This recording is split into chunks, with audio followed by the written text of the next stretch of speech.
Good morning guys. तो कैसे हैं आप लोग? आज मैं 5 मिनट लेट हुआ हूं बस, तो ज़्यादा टाइम वेस्ट नहीं हुआ है।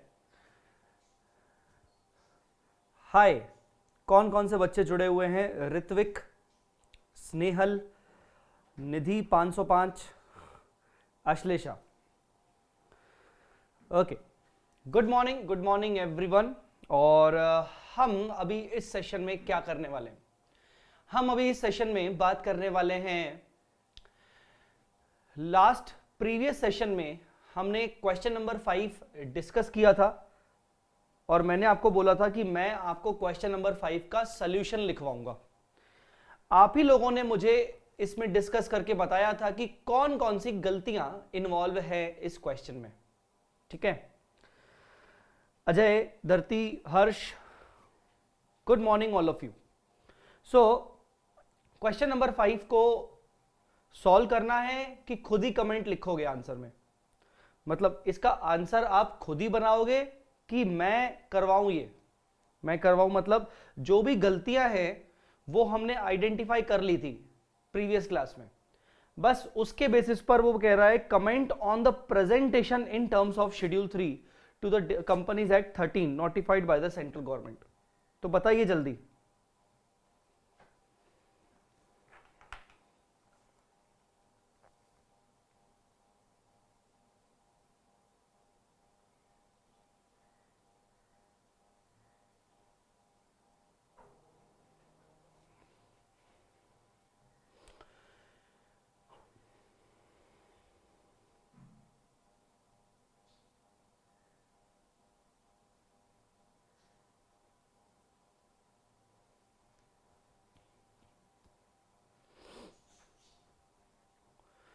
धरती कह रही है कि we will do at our own.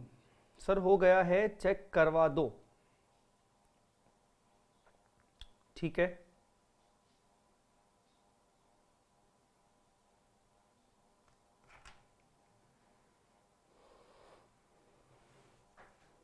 तो एक काम करते हैं, कौन कौन से पॉइंटर्स आएंगे वो बात कर लेते हैं।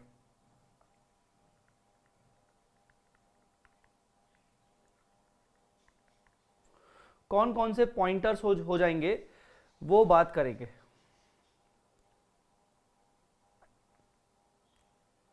ठीक है, कौन कौन से पॉइंटर्स आएंगे सबसे पहले वो बात करेंगे। ठीक है ना? Balance sheet of appropriate limited,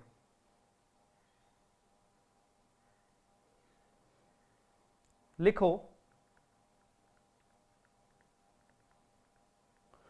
following presentation errors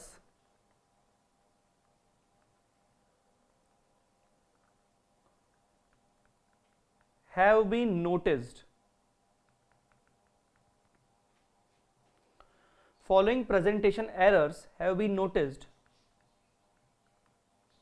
from the balance sheet of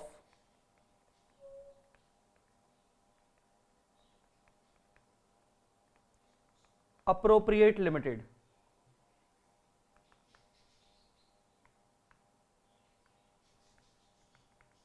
सबसे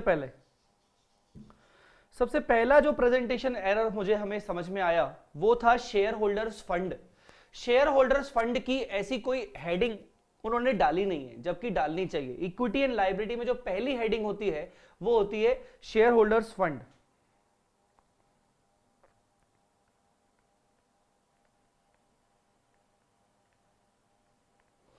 शेयर होल्डर्स फंड, इसमें हम लिखेंगे this heading is not being appeared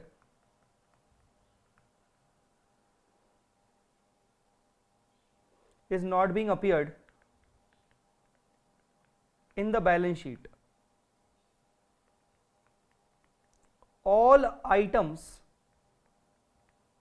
such as share capital, reserves and surplus should be presented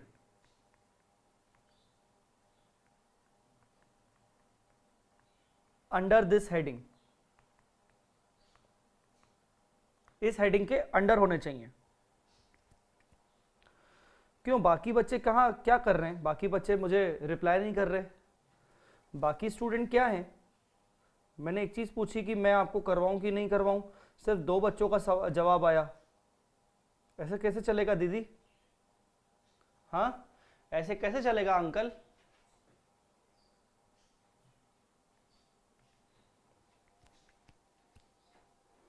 तो ये पहली गलती है share holders fund की। दूसरी गलती जो हमें दिख रही है कि एम्प्लॉय स्टॉक ऑप्शन आउटस्टैंडिंग जो होता है वो फेस ऑफ बैलेंस शीट पे नहीं दिखता है।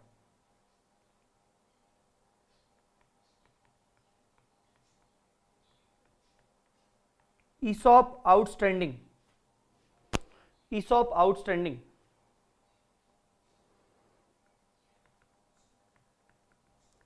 ESOP outstanding is being shown on face of balance sheet.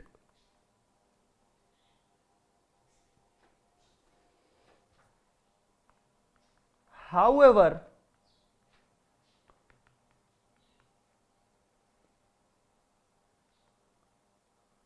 it should be shown under notes to reserves and surplus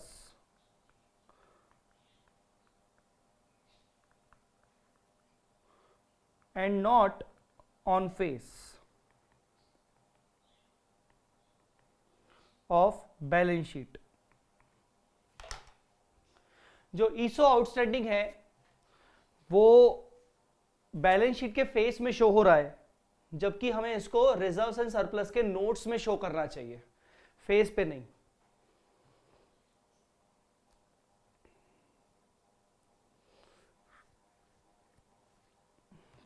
Prateek, good morning बेटा।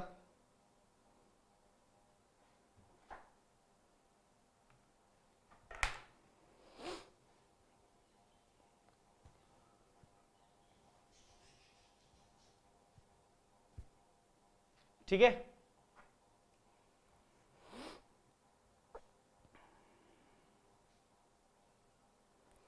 तीसरा, शेयर एप्लीकेशन मनी रिफंडेबल, हमें ये other current liability में दिखाना चाहिए, बैलेंस शीट के face पे नहीं दिखाना चाहिए। स्पेशली नॉन करंट लायबिलिटी के ऊपर दिखाया गया है, मतलब part of share holder fund दिखाया गया है। पॉसिबल ही नहीं है, बिल्कुल गलत ट्रीटमेंट है।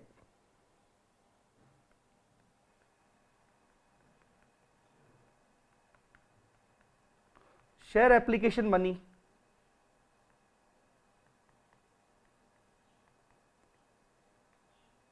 Refundable.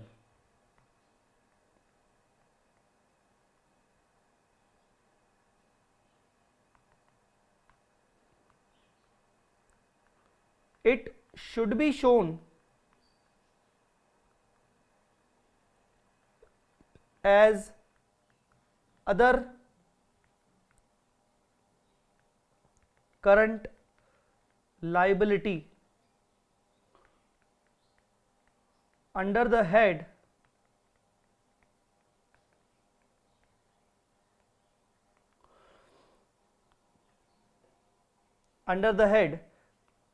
current liability, under the head current liability, but wrongly presented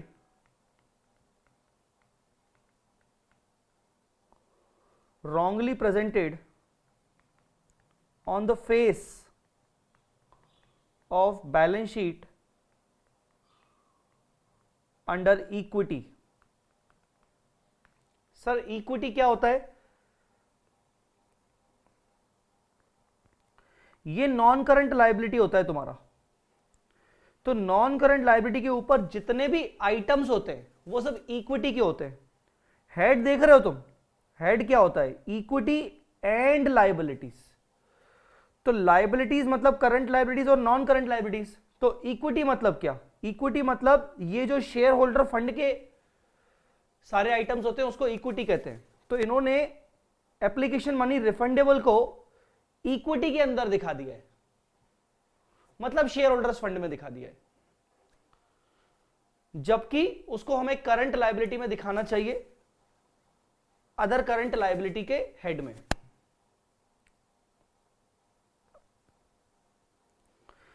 अब नॉन करंट लायबिलिटीज में डेफर्ड टैक्स लायबिलिटी ठीक है।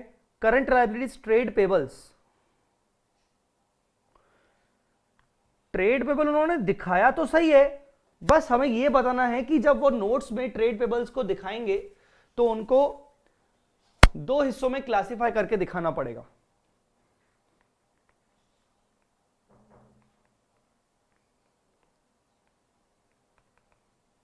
ट्रेड पेबल्स, अरे मेरी बात अभी तक आपको समझ में आ रही है? ये पॉइंट्स आपको समझ में आ रहे हैं? टेल मी बेटा, अभी तक आपको ये पॉइंट समझ में आ रहे हैं कि नहीं? कोई डाउट तो नहीं है इस पे? Trade payables,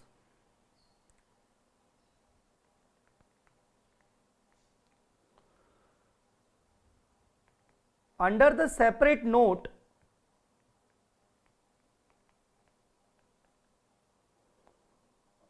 of trade payables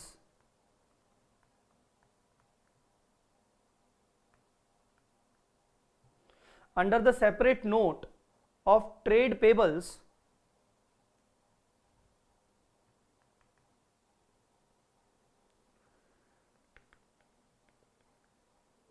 it should be classified as under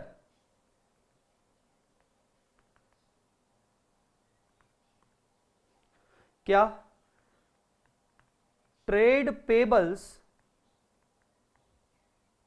due to micro and small enterprises, और दूसरा ट्रेड पेबल्स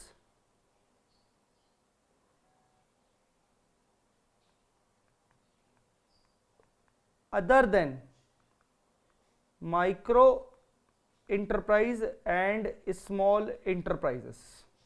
मैंने शॉर्ट में लिख दिया है।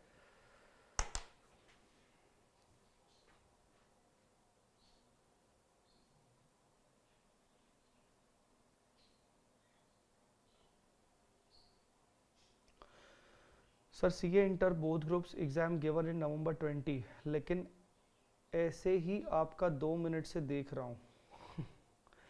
अगर आपने आपका नाम इंडिया अप टू डेट है, मतलब ऑब्वियसली आपने अपना नाम नहीं दिखा है इसमें, जो भी आपका नाम है, थैंक यू सो मच, आप मेरे लेक्चर देख रहे हो। अगर इंटर के लेक्चर्स, अगर इंटर के एग्जाम दे दिए हैं नवंबर 20 में दोनों ग्रुप्स, और लगता है कि बहुत अच्छे गए हैं, तो मुझे ऐसा लगता है कि आपको मेरे फाइनल के 2-3 लेक्चर्स देखने चाहिए डेमो वाले, क्योंकि अगर लगता है कि पास होने वाले हो तो फाइनल की तैयारी करो, इंटर का देख के क्या कर रहे हो। बल्कि थोड़ी सी नॉलेज एनहांस हो जाएगी फाइनल का देख के।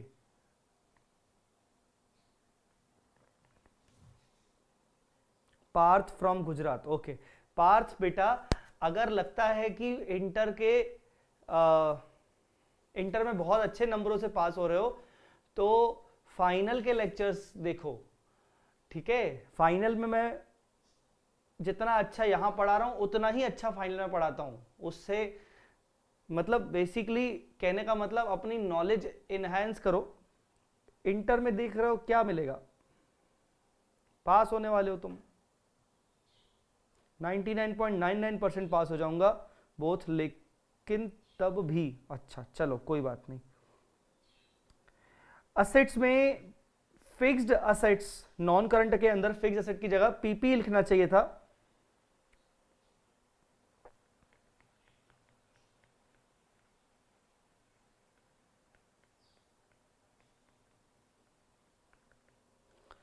Fixed assets,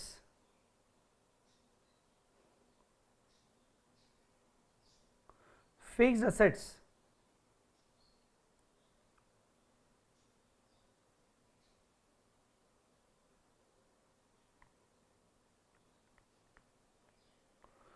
under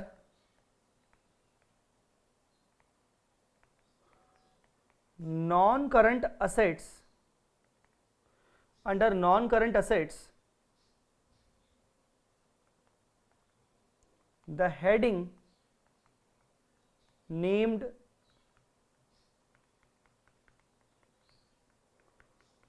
fixed assets should be presented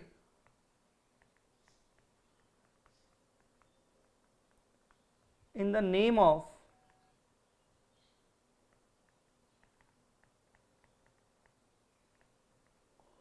property, plant and equipments. आपको प्रॉपर्टी, प्लांट एंड इक्विपमेंट के नाम पे दिखाना चाहिए।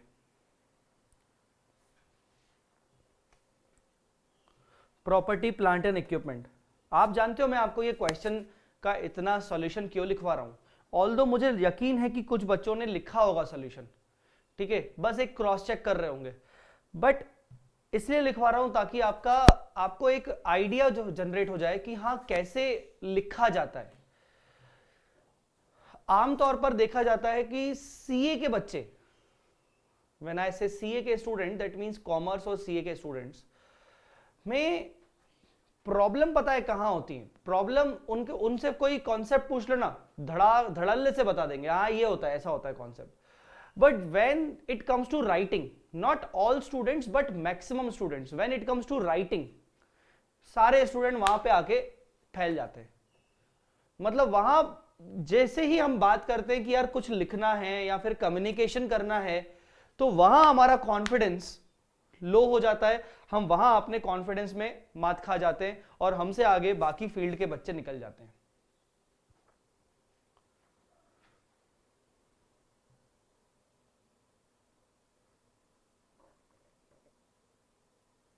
ऋत्विक सर आंसर ऐसा ही लिखना है, हाँ मतलब ऐसे मैंने कोई रट के नहीं लिखवाया, मतलब बेसिकली कंक्लूजन ऐसा होना चाहिए। अब आप थोड़ा बहुत अपना इंग्लिश में ऊपर नीचे कर सकते हो, थोड़ा बहुत चेंज कर सकते हो, अलग है, कंक्लूजन ऐसा ही होना चाहिए।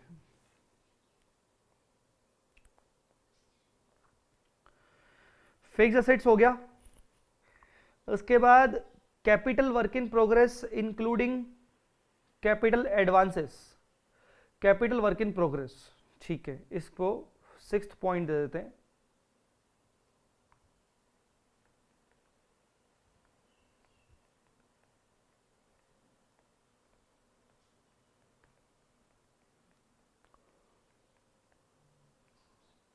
Capital work in progress,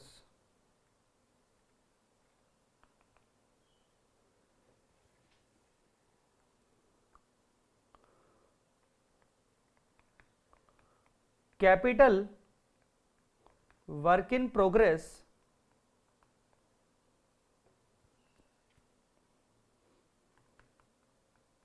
is a subline item of PPE and should be presented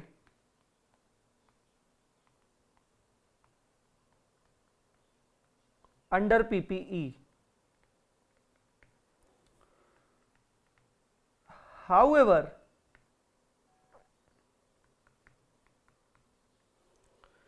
capital work in progress, sorry, capital advance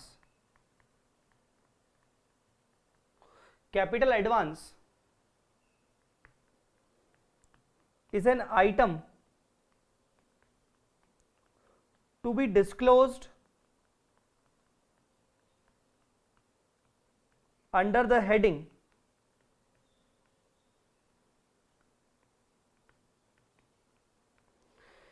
कहाँ गया वो, इसमें लोन्स एंड एडवांस नहीं है क्या, है ही नहीं, under the heading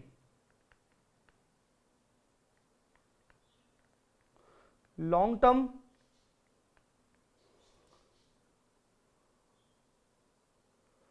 loans and advance. Shahabuddin ने एक क्वेश्चन पूछा है, मुझे लगता है उसका जवाब देना बहुत जरूरी है कि सर क्या आप कंप्लीट क्लासेस लाइव दोगे? गाइज, जो मेरी लास्ट रिकॉर्डेड क्लासेस हैं, मैं बात कर रहा हूं जो मेरी लास्ट रिकॉर्डेड पुणे में जो लास्ट रिकॉर्डेड क्लासेस हैं, जिनमें मैंने बच्चों के साथ में क्लास ली थी regular, I consider that class is a very good class, क्योंकि उसमें बहुत अच्छा कम्युनिकेशन हुआ है बच्चों के साथ, ठीक है। But at the same time I want कि मैं जो भी कुछ मुझे नया डेवलपमेंट लगा है मेरे अंदर, हर टीचर ये कोशिश करता है कि वो जो अपनी अगली रिकॉर्डिंग करेगा वो बेटर रिकॉर्ड करेगा, ठीक है। दो बातें बता रहा हूं मैं आपको। पहली बात, जो पिछली मेरी रिकॉर्डेड क्लास है वो फेस टू फेस स्टूडेंट्स के साथ जो रिकॉर्ड की गई थी वो बहुत ही जबरदस्त रिकॉर्ड की गई थी। पहली बात, उसमें ऐसा कुछ भी नहीं था जो हमने छोड़ा था। सो कायदे से मैं एक उसमें हूं कि मुझे वो रिकॉर्डेड क्लास प्रोवाइड करनी है after providing starting live classes. But at the same time her teacher ये कोशिश करता है कि यार वो अगला बैच जो भी ले वो और बेटर प्रेजेंट करके दे, उसमें और एडिशंस करके दे।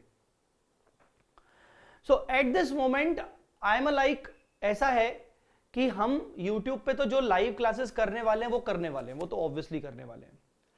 क्या मैं बाकी की क्लासेस पुरानी रिकॉर्डेड दे दूंगा? The answer is clear cut. ऐसा नहीं है कि बाकी की सारी क्लासेस रिकॉर्डेड दे दूंगा, ऐसा नहीं है। इट वुड बी लाइक कि जो भी इंपॉर्टेंट चैप्टर्स होंगे मैं उनको लाइव ही लूंगा इनक्रिप्टेड फॉर्म में। मतलब ये जो क्लासेस YouTube पे चल रही हैं मेरी, ये तो स्टार्टिंग के 15 से 20 सेशंस या 25 सेशंस, जो भी 25% कोर्स मैंने वादा किया है कि आपका रिजल्ट से पहले कवर अप करवाऊंगा, वो मैं वादा अपना कंप्लीट करूंगा, जो कि YouTube पे ही रहेगी। अब जो बच्चे डिटरमाइंड हैं कि हमें तो जय सर की क्लासेस लेनी है या फिर जय सर से ही पढ़ना है, तो वो बच्चे आज मेरी बात को बिल्कुल ध्यान से समझ लें कि मैं जो लाइव लेक्चर्स ले रहा हूं YouTube पे तो ले ही रहा हूं स्टार्टिंग का 20 से 25% कोर्स। उसके बाद I will shift my class, live classes ही, I will shift my live lectures to the secured platform, not on YouTube। मैं YouTube पे नहीं लूंगा, फिर मैं सिक्योर्ड प्लेटफॉर्म पे लूंगा। What do you mean by secured platform? Secured platform मतलब हमारा वी स्मार्ट का खुद का सॉफ्टवेयर होगा, जैसे आप अभी हमारे लाइव लेक्चर्स देख रहे हो, आप चैट कर पा रहे हो, वैसे ही सेम टू सेम प्रॉपर इसी तरीके से होगा। बस वो यूट्यूब नहीं होगा, वो वी स्मार्ट अकेडमी का सॉफ्टवेयर होगा। वो वी स्मार्ट अकेडमी की ऐप होगी जो आप अपने मोबाइल में डाउनलोड कर सकते हो या फिर आप उसको अपने लैपटॉप में इंस्टॉल कर सकते हो। आपको एक सीरियल की दी जाएगी, आप उस सीरियल की के बेसिस पे ही हमारी लाइव क्लासेस देखेंगे। साथ ही साथ वो लाइव क्लास अगर किसी की छूटती है, किसी का मिस होता है कोई लेक्चर, तो उसको 100% बैकअप तो दिया ही जाएगा। ठीक है, अब क्या मैं बाकी का रिमेनिंग 75% कोर्स भी क्या लाइव लेने वाला हूं? At this point of time मैंने ऐसी कोई स्ट्रेटेजी अभी बनाई नहीं है। मैं अभी ये नहीं बोल सकता कि मैं 75% पूरा लाइव करवाऊंगा, मैं अभी ये नहीं बोल सकता कि मैं पूरा रिकॉर्डेड दूंगा। इतना मुझे पता है कि आउट ऑफ रिमेनिंग 75% पोर्शन मैं कुछ टॉपिक्स लाइव और भी लूंगा सिक्योर्ड प्लेटफॉर्म पे। जो टॉपिक मुझे लगता है कि लेस इंपॉर्टेंट है, कम है इंपॉर्टेंट, उनका शायद मैं आपको रिकॉर्डिंग दे दूं। राइट, सो ये एक बात आप सबके साथ इस लाइव लेक्चर के माध्यम से मैं इसीलिए बोल रहा हूं ताकि आपको एक क्लियर कट आइडिया हो जाए कि जय चावला आपको कौन सी क्लासेस दे रहा है। मैं हमेशा बिलीव करता हूं 100% इंफॉर्मेशन डिस्क्लोज करने में। अब अगर मैं पूरी तरीके से इंफॉर्मेशन आपको डिस्क्लोज नहीं करूंगा तो मुझे पता है कि आप एक प्रॉपर डिसीजन मेकिंग नहीं कर पाएंगे। तो मेरा फाइनल आपको जो ये आंसर था उसको समझ लीजिए, स्टार्टिंग के 20 to 25% course will be live on YouTube. Remaining 75% course, out of this remaining 75% course, tentatively 50% will be taken again live on vSmart software secured platform. But that secured platform can be joined only after paying required fees.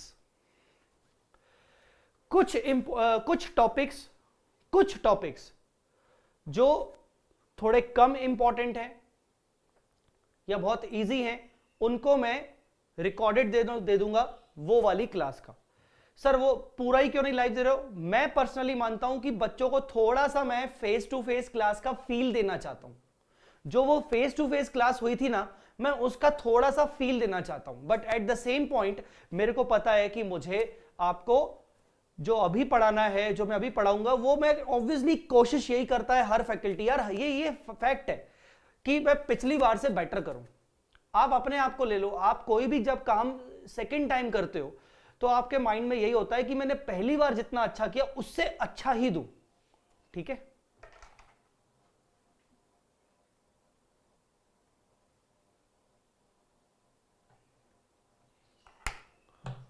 Ritwik तयाल blended batch कह रहे हैं। Yes, we can say blended batch, but more over it would be like live lectures ज्यादा होंगे। कोशिश यही होगी कि live lectures ज्यादा होंगे और पिछले रिकॉर्डेड लेक्चर्स थोड़े से कम होंगे। Smita Kaur, sir secured platform को कैसे सब्सक्राइब कैसे करना है? वो सब्सक्राइब वही बच्चा कर पाएगा जिसने हमारी क्लासेस परचेज की होंगी, जिसने हमारी लाइव लेक्चर्स की क्लासेस को परचेज किया होगा, चाहे अभी नहीं चाहे बाद में, जो कि आपको हमने वेबसाइट पे बताया था, मैंने अपने इंट्रोडक्टरी लेक्चर में आपको बताया था। तो उसको बताया जाएगा आगे, उसके लिए अभी टेंशन करने की जरूरत नहीं है। अगर आपने लाइव क्लासेस, अगर आपने सीधी बात है क्लासेस को परचेज किया है, तो आप उस सिक्योर्ड प्लेटफॉर्म को अपने आप ज्वाइन कर पाओगे। उसके लिए आपको बताया जाएगा आगे की क्लासेस में, वो मैं आगे आगे आगे बताऊंगा। उसमें अभी समय है क्योंकि अभी रिजल्ट तक हमारा 25% कोर्स होना है। और आप ये जानते हो कि ये रिजल्ट तक 25% कोर्स क्यों दिया जा रहा है आपको? बहुत सारे बच्चे इसको गलत लेने लगते हैं। बहुत सारे बच्चों में ऐसा है कि अरे वी स्मार्ट तो अपनी मार्केटिंग कर रहा है, प्रमोशन कर रहा है। बेटा, वी स्मार्ट आज इंडिया का नंबर 1 अकेडमी है सीए में, मैं ये बोल सकता हूं। मैं बोला अकेडमी, मैं कभी ये नहीं बोलता हूं कि नंबर 1 टीचर, नंबर वन। ये नंबर 1 टीचर नहीं बोल रहा हूं मैं, नंबर 1 अकेडमी है। आप कोई भी अकेडमी देखो जहां पर इतनी बड़ी टीम आपको एक साथ एक प्लेटफॉर्म पे मिलेगी, वो भी लाइव लेक्चर्स के लिए नेशनल लेवल पे। तो हमें ना यहां पर ये चीज नहीं है कि यार हम अपना प्रमोशन कर रहे हैं, हम अपना मार्केटिंग कर रहे हैं। ये सब सेकेंडरी है, ये सब सेकेंडरी है। प्राइम इंटेंशन क्या है? प्राइम इंटेंशन है बच्चों को लाइव क्लासेस का फील देना, रिजल्ट तक उनको इस टेंशन से मुक्त करना कि भाई तुम आगे की सोचो बिना कुछ भी पे किए हुए, क्योंकि बच्चों में एक सबसे बड़ा बर्डन ये होता है कि मैं रिजल्ट तक फीस कैसे पे कर सकता हूं, हो सकता है मेरा रिजल्ट नेगेटिव आ जाए, तो वो दिमाग से टेंशन निकलवा के पढ़ाई करवाना, ये हमारा मेन इंटेंशन है। अब अगर आप बोलोगे सर इसके पीछे मार्केटिंग भी तो हो रही है, हाँ हो रही है, तो उसमें तकलीफ क्या है, दिक्कत क्या है? अगर मैं और मेरी पूरी टीम वी स्मार्ट अगर बच्चों के लिए सोच रही है और उसमें सेकेंडरी हमारा ऑब्जेक्टिव भी फुलफिल हो रहा है, तो तकलीफ क्या है? अगर हम किसी के लिए सोच रहे हैं तो अपने लिए भी तो सेकेंडरी सोच सकते हैं ना। If I am not wrong, मैं शायद सही बोल रहा हूं, आपको भी समझ में आ गया होगा मैं क्या बोलना चाह रहा हूं।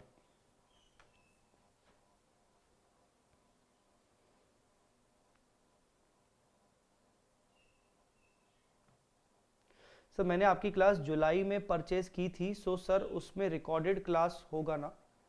बेटा ऑब्वियसली लाइव क्लास तो अभी 4 दिन हुए शुरू हुआ है, तो इससे पहले अगर आपने कोई ऑलरेडी क्लास परचेज की तो रिकॉर्डेड ही होगा ना बेटा, और कौन सी क्लास होगी?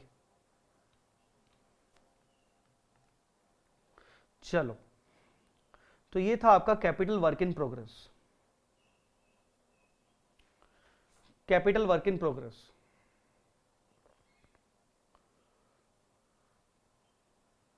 आगे बढ़े। ट्रेड रिसीवेबल्स सेम पॉइंट आएगा करंट में जो दिख रहा है।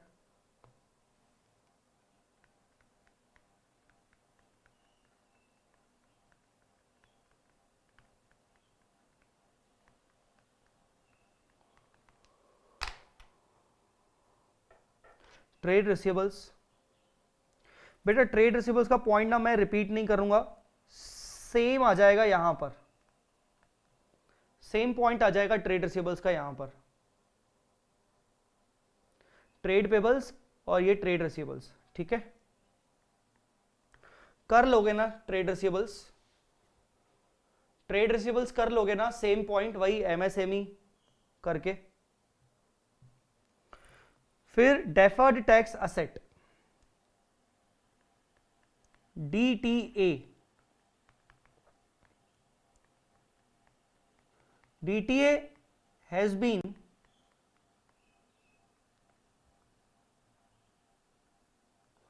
wrongly presented, DTA has been wrongly presented, DTA has been wrongly presented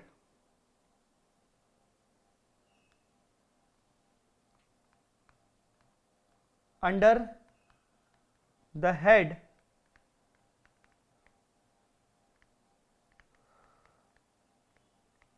current assets. It should be a part of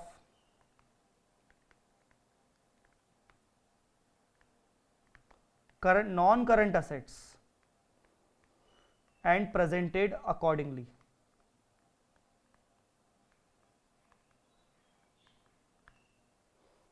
And presented accordingly,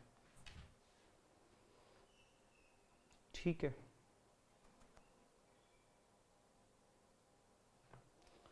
and presented accordingly, ठीक है। Deferred tax हो गया। Last profit and loss debit balance,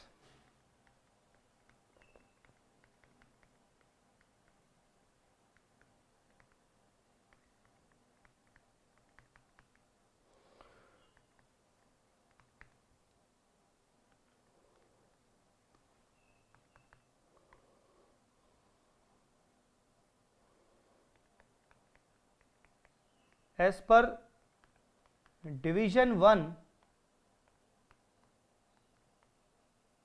schedule 3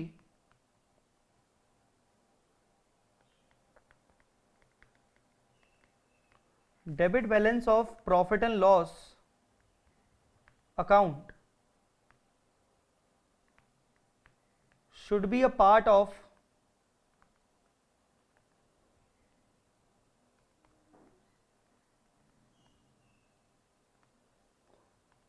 reserves and surplus,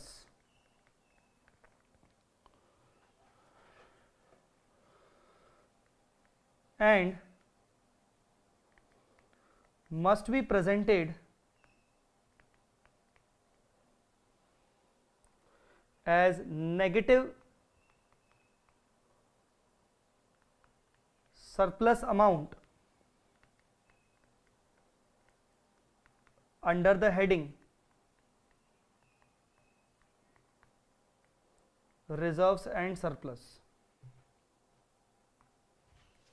That's it, हो गया बेटा. So ये हो गया आपका पूरा, ठीक है. अच्छा, मुझे एक बात का जवाब दो, अभी जितने भी बच्चे लाइव दिख रहे हैं मेरे सामने, जितने भी स्टूडेंट्स लाइव हैं, सिर्फ मुझे एक चीज का एक सवाल का जवाब देना. आप में से वो कौन से बच्चे हैं जो ऑन अ सीरियस नोट पर अपनी ग्रुप 2 की पढ़ाई शुरू कर चुके हैं बिना रिजल्ट का सोचे हुए? सीरियस नोट पर. सीरियस नोट का मतलब क्या होता है कि भाई मुझे आगे कंटिन्यू करना है, एटलीस्ट 25% कोर्स जो प्रोवाइड किया जा रहा है मुझे तो वो अच्छे से देखना है बिना ग्रुप 1 के रिजल्ट का सोचे हुए. कौन से ऐसे बच्चे हैं? रेज योर हैंड, ताकि मुझे भी तो, यार देखिए सीधी बात है, पढ़ाने वाले को पता होना चाहिए कि उसका स्टूडेंट कौन है. वो पढ़ाते जा रहा है, उसको पता ही नहीं है कि उसका स्टूडेंट कौन है, तो फिर कैसे चलेगा दीदी? 1 2 3 बैलेंस शीट का एक्सट्रैक्ट भी बनाना है सर? हाँ बिल्कुल बना सकते हो. 4 5 6 7 शहाबुद्दीन ऋत्विक, ठीक है. 7 8 9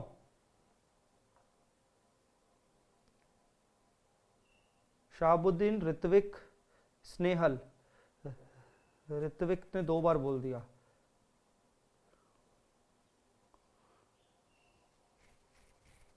एक ही बार लिखो हाँ, ताकि मैं गिनता जाऊं. 9 10 11 12.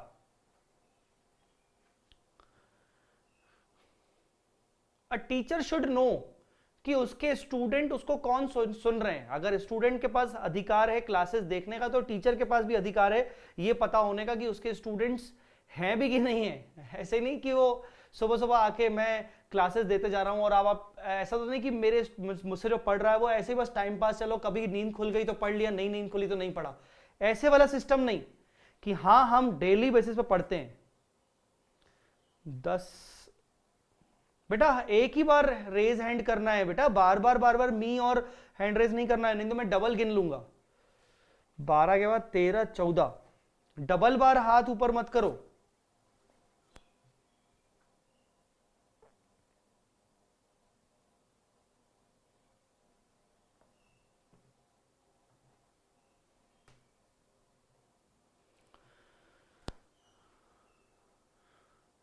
लगभग 15 बच्चों के, मतलब कुछ डबल बार कुछ बच्चों ने किया है, but tentatively 15 students are there who are saying that they are actually serious with this classes.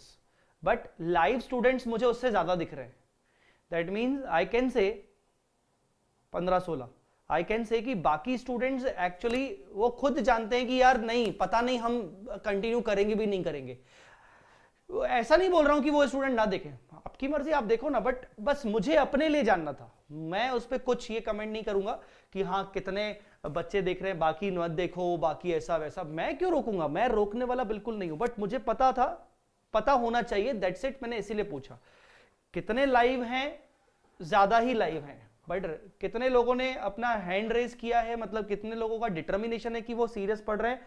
तो वो लगभग 16-17 students are there who are serious with me at this point of time in this class, and I feel very good कि चलो ठीक है, मैंने बोला हुआ है कि मेरे सामने अगर एक स्टूडेंट भी सीरियस होगा तो मैं एटलीस्ट बहुत अच्छा पढ़ाने की कोशिश करूंगा.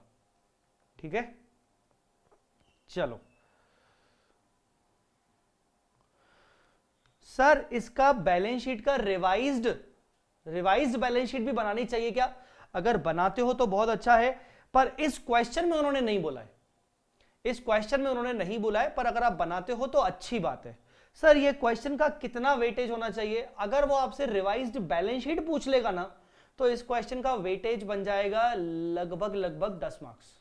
पर अगर आपसे वो वेटेज नहीं पूछ रहा है, सॉरी बैलेंस शीट नहीं पूछ रहा है, तो हो सकता है 10 मार्क्स से थोड़ा सा कम हो जाए हो सकता है 6 मार्क्स 7 मार्क्स हो जाए, ठीक है।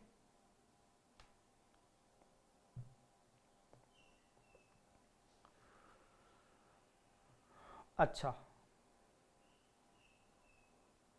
नाउ अब तुम आ जाओ, तुम कहीं मत आओ, मैं तुम्हें दिखा रहा हूं एक चीज,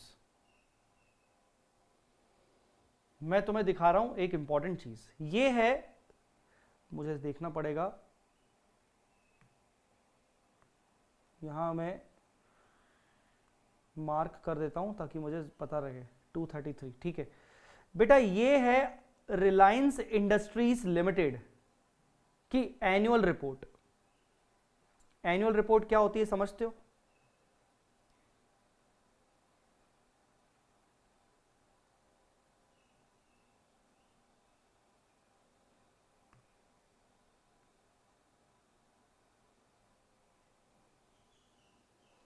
एनुअल रिपोर्ट क्या होती है समझते हो?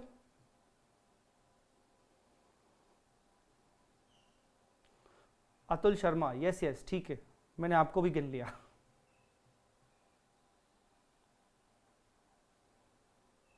बॉस ये है रिलायंस इंडस्ट्री की एनुअल रिपोर्ट। थोड़ी सी प्रैक्टिकल ओरिएंटेड बात कर लेते हैं।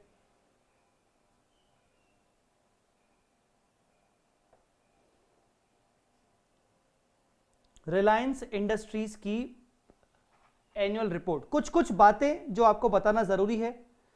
ये रिलायंस इंडस्ट्रीज की एनुअल रिपोर्ट है। रिलायंस इंडस्ट्रीज लिमिटेड मतलब मुकेश अंबानी जी की कंपनी। 23 जून 2020 को ये रिपोर्ट इशू हुई। मैंने इस रिपोर्ट को कहां से डाउनलोड किया है? बॉम्बे स्टॉक एक्सचेंज लिमिटेड की वेबसाइट से, BSE limited, Bombay stock exchange की वेबसाइट से। If you don't know how to download, मैं आपको बता दूंगा आज के लेक्चर में। अगर आप चाहोगे तो मैं बता दूंगा, अगर आपको पता है तो बहुत अच्छी बात है। If I am not wrong, FM में जो अपने टीचर हैं मोहित जैन सर, जहां तक मुझे पता है वो तो बीएससी की वेबसाइट और पहले दिन ही बता देते हैं कि भाई देखो कैसे क्या होता है, क्योंकि उनका एक तरीका पढ़ाने का, प्रैक्टिकल अप्रोच मैं जानता हूं, बहुत अच्छे से जानता हूं। तो वो बहुत अच्छा पढ़ाते हैं और वो प्रैक्टिकली बताते हैं कि यार बीएससी की वेबसाइट पे आप जा सकते हो, उन्होंने दिखाया होगा आई थिंक आपको। तो अगर आपको एनुअल रिपोर्ट डाउनलोड करना नहीं आता तो मैं आपको बता दूंगा। तो ये बीएससी की वेबसाइट से मैंने डाउनलोड किया है, ठीक है। ये रिलायंस इंडस्ट्री ने बॉम्बे स्टॉक एक्सचेंज को अपनी एनुअल रिपोर्ट सबमिट की है। बॉम्बे स्टॉक एक्सचेंज को एनुअल रिपोर्ट सबमिट की गई है, ठीक है। क्या है भाई? Integrated annual report for the financial year 1920। Financial year 1920 की एनुअल रिपोर्ट रिलायंस इंडस्ट्री ने सबमिट की, including notice of AGM. Notice of AGM कोई सेक्शन बोलेगा? मैं लॉ का टीचर नहीं हूं पर फिर भी नोटिस ऑफ एजीएम सेक्शन बोलो। और बॉम्बे स्टॉक एक्सचेंज के अलावा national stock exchange of India NSC को भी रिपोर्ट सबमिट की गई। क्यों? क्योंकि रिलायंस के जो शेयर्स हैं वो बॉम्बे स्टॉक एक्सचेंज और वो नेशनल स्टॉक एक्सचेंज, वो दोनों स्टॉक एक्सचेंज में लिस्टेड होते हैं। किसी भी कंपनी के अगर शेयर्स स्टॉक एक्सचेंज में लिस्टेड होते हैं तो उस कंपनी को अपनी एनुअल रिपोर्ट सबमिट करनी पड़ती है उस स्टॉक एक्सचेंज को। जल्दी बोलो, नोटिस ऑफ एजीएम। अच्छा मैं आपको बता दूं, मुझे सेक्शन नहीं पता, मैं आपको पहले से ही बता रहा हूं, मुझे लॉ में इंटरेस्ट शुरू से नहीं था। मेरा सबसे बेकार जो मुझे सब्जेक्ट्स लगते थे वो ऑडिट और वो लॉ ही लगते थे। लॉ फिर भी ठीक ठाक लगता था, ऑडिट मुझे सबसे बेकार सब्जेक्ट लगता था, मुझे तो बिल्कुल पसंद नहीं था। लगता था कि 40 मार्क्स आ जाएं, बाकी सब्जेक्ट्स में रिकवर कर लूंगा। तो मुझे थ्योरी सब्जेक्ट्स अच्छा नहीं लगता था। लॉ का मुझे नोटिस ऑफ एजीएम का सेक्शन नहीं पता। 101, 102, 96 कुछ 101 बोल रहे हैं, मैक्सिमम 101 बोल रहे हैं, पर कुछ लोगों ने 102 और कुछ लोगों ने 96 बोला है। चलो ठीक है, देख लो अपने हिसाब से, लड़ लो कौन सा सेक्शन है। चलो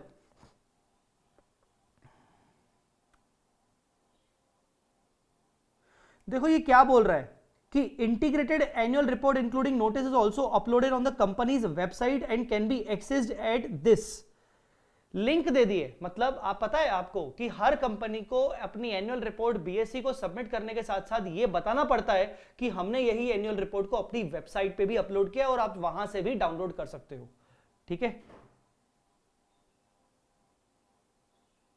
ताउरी सर गुस्सा मेरे पे क्यों गुस्सा करेंगे? ताउरी सर को तो बोल के मैंने बोला था तो एक बार, तो वो हंस रहे थे, बोल रहे थे अरे सर आप मुझसे पढ़ लेते सही बात है, मैं उनसे पढ़ लेता। अच्छा, ये रिपोर्ट किसने सबमिट की है? कुछ कुछ बातें जरूरी है, आपको पता होना चाहिए कि किसके सिग्नेचर होते हैं एनुअल रिपोर्ट पे, कौन दे रहा है। तो बता दूं मैं आपको, yours faithfully Reliance industries limited, Savitri Parekh, joint company secretary and compliance officer. ये एनुअल रिपोर्ट पे सिग्नेचर किसके हैं? Joint company secretary and compliance officer के। ये कंपनी सेक्रेटरी है इस रिलायंस कंपनी की। अब आप ऑफेंडेड फील मत करना कि सर सीए के साइन क्यों नहीं है इस नोटिस पे, मतलब ये जो सबमिशन होता है, ये सबमिशन पे सीए के साइन नहीं होते। CA is considered as a outside party. किसी भी कंपनी का जो सीए होता है, ऑडिटर होता है, I am not saying CA, किसी भी कंपनी का जो ऑडिटर होता है वो एक आउटसाइड पार्टी है, वो थोड़ी बताएगा। सीएस उस कंपनी में ही रखा गया है। सीएस की एक लिमिट होती है, शायद आपको इंटर में या फिर फाइनल में पढ़ाया जाता है कि कंपनी का कुछ नेटवर्थ या पता नहीं कुछ कुछ थ्रेशोल्ड लिमिट होती है, उसके बाद कंपनी को सीएस रखना जरूरी होता है। ठीक है, चलो, तो ये पहला पेज था। ठीक है भाई, अगर आपको रिलायंस इंडस्ट्रीज का रजिस्टर्ड ऑफिस पता करना है तो ये है registered office, 3rd floor, maker chambers, 4th 222 Nariman point, Mumbai. Reliance industries का जो रजिस्टर्ड ऑफिस है वो नरीमन पॉइंट में है। अच्छा, इनके फोन नंबर भी लिखे हैं, चाहो तो उनको फोन लगा के तंग करते रहो अगर टाइम पास नहीं हो रहा है तो ठीक है, अगर टाइम पास नहीं हो रहा है तो तंग करते रहो। चलो, दूसरा पेज देखो क्या है, कॉपी 2।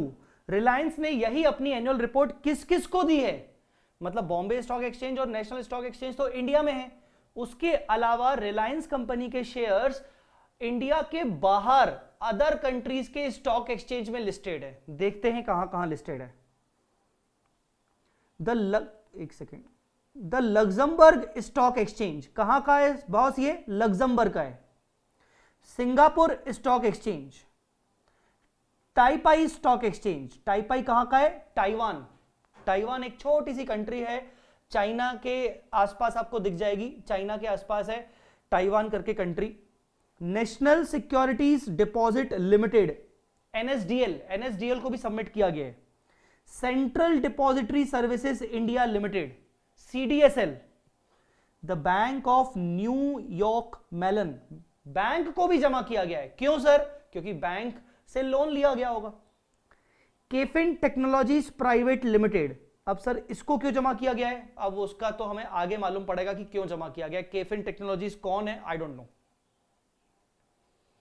तो इतने लोगों को जमा की गई है। चलो सर मुद्दे पे आओ। ये उन्होंने अपना फ्रंट पेज दिखाया है भाई रिलायंस ने कि हम सभी प्रकार के लोगों को साथ में लेके चलते हैं, ठीक है ना। नए इंडिया का नया जोश, ये श्री धीरू भाई अंबानी साहब, फाउंडर चेयरमैन, आप सभी लोग जानते होंगे इनके बारे में। नए इंडिया का नया जोश। अब क्या है, ये एनुअल रिपोर्ट ना 300 to 400 पेजेस की है। क्या मैं आपको सारे के सारे 300 to 400 पेजेस की एनुअल रिपोर्ट पढ़वाऊंगा? पागल थोड़ी हो गया हूं ना। आप पढ़ोगे, सभी लोग भाग जाओगे, बोलोगे छोड़ो यार आज का लेक्चर ही बेकार है। तो मैं आपको सारे पेजेस पे नहीं लेके जाने वाला। ये मोटा भाई, ठीक है ना, ये हमारे मोटा भाई मुकेश अंबानी साहब। हाँ, ये पेज पे आ जाओ। ये पेज आपके लिए इंपॉर्टेंट है थोड़ा सा, मतलब आपको कुछ कुछ आपने वर्ड्स सुने होंगे। मोटा भाई कौन है? मोटा भाई हैं chairman and managing director, chairman भी है, एमडी भी है। Nita ma'am non executive director, ये वर्ड आपने सुना होगा, नॉन एग्जीक्यूटिव डायरेक्टर, लॉ पढ़ते हुए I think. Non executive director, अगर कुछ वर्ड से जुड़े हुए कुछ सेक्शन याद आ रहे हैं तो जरूर लिख लेना। अब आप देखोगे कुछ कुछ लोग, आपने नाम तो नहीं सुने होंगे पर मैं बता रहा हूं उनकी उपाधि क्या है। नॉन एग्जीक्यूटिव, ये एग्जीक्यूटिव डायरेक्टर, मतलब ये भैया मेन आदमी है कंपनी का, ठीक है ना, कंपनी का मेन आदमी है। Nikhil R Meswani, non executive, non executive, non executive, non executive, non executive, executive Shri Hital R Meswani, Meswani ये मेसवानी ब्रदर्स लग रहे हैं। फिर Shri P M S Prasad executive directors, Pawan Kumar Kapil executive director, ये सब, और नॉन एग्जीक्यूटिव। इनकी कौन कौन सी कमिटी बनाई गई है? एक ऑडिट कमिटी, एक स्टेक होल्डर रिलेशन कमिटी, एक CSR committee, human resource committee, finance committee, health safety committee and risk management committee. इतने सारी कमिटीज, वाह।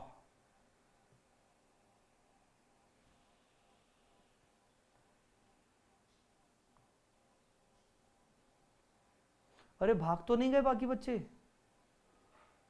सर फोटो के नीचे एमएम क्यों लिखा है बेटा? एमएम इसलिए लिखा है, एम मींस मेंबर, और ये मेंबर किस किस कमिटी में है उसके कलर्स यहां पर है। जैसे मेरे को कलर ब्लाइंडनेस है थोड़ा सा, मैं बता दूं, जैसे ये ब्लू कलर है, अगर मेरे हिसाब से ये ब्लू है तो यहां ये ब्लू कलर ये रहा ह्यूमन रिसोर्स। तो ये जो पाजी हैं हमारे रमिंदर सिंह गुजराल, ये जो पाजी हैं हमारे, ये मेंबर हैं human resource nomination and remuneration committee के। तो उसमें उन्होंने ब्लू एम और यहां ये ब्लू कलर लगा दिया है। ठीक है, ठीक है बेटा, समझ गए होगे कि देखो अलग अलग कलर के एम है, यहां अलग एम है, यहां अलग अलग एम है। ये देखो भाई सी एम एम एम, मतलब ये भाई साहब सी भी हैं, मतलब उस कमेटी के चेयरमैन होंगे ये। बेसिकली जो ये मेसवानी साहब हैं, ये सी इस कमेटी के चेयरमैन होंगे। तो सी, ये जो कौन सा कलर है, ये कलर मुझे लगता है ये वाला है, मेरे को कलर का नाम लेना नहीं आ रहा है, हेल्थ सेफ्टी इन्वायरमेंट। ठीक है, ऐसा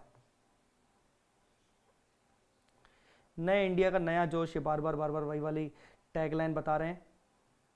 ठीक है, जियो प्लेटफॉर्म पे इन्होंने बताया कि भाई इन्होंने क्या क्या किया है और आगे करके इन्होंने क्या क्या करने वाले हैं। क्या होता है एनुअल रिपोर्ट, इसको इन्होंने इंटीग्रेटेड एनुअल रिपोर्ट क्यों बोला है? क्योंकि इंटीग्रेटेड एनुअल रिपोर्ट मतलब financial statements, auditor report, director report के साथ साथ बहुत सारी चीजों की इंफॉर्मेशन, आगे कंपनी के कौन कौन से प्लान्स होंगे वो सब, तो इसीलिए इसको बोलते हैं इंटीग्रेटेड एनुअल रिपोर्ट। अब मुझे लगता है कि बाकी सब स्टार्टिंग का फालतू है, आपके लिए काम का फिलहाल नहीं है, तो मैं आगे बढ़ता जा रहा हूं। इनको भाई साहब को जानते हो आप? इन दो भाई साहब को जानते हो? हालांकि नाम लिखा है, मैं नाम छुपा देता हूं। इन दो भाई साहब को जानते हो क्या आप? थोड़ा ब्लर दिख रहा होगा।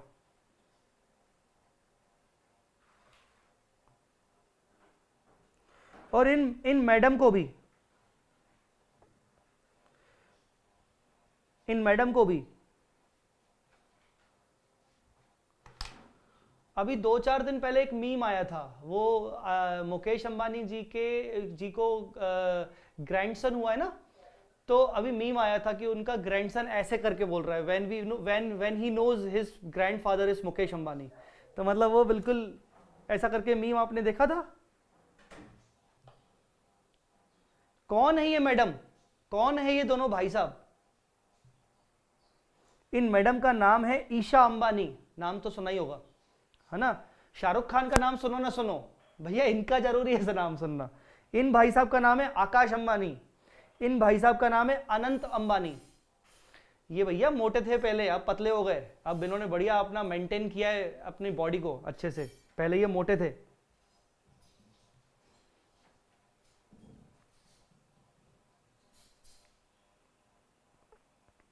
चलो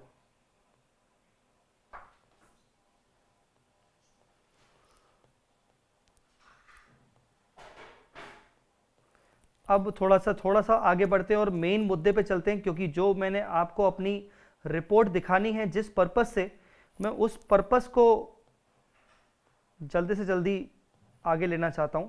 मुझे पहुंचना है पेज नंबर आई थिंक 233 पे।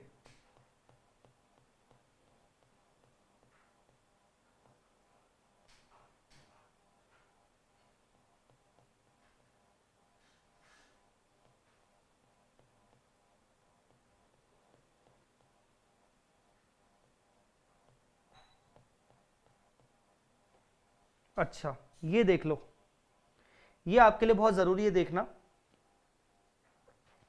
Share holding pattern on March 31, 2020। Company का शेयर होल्डिंग पैटर्न क्या है? कंपनी बता रही है एक्चुअली क्या होता है,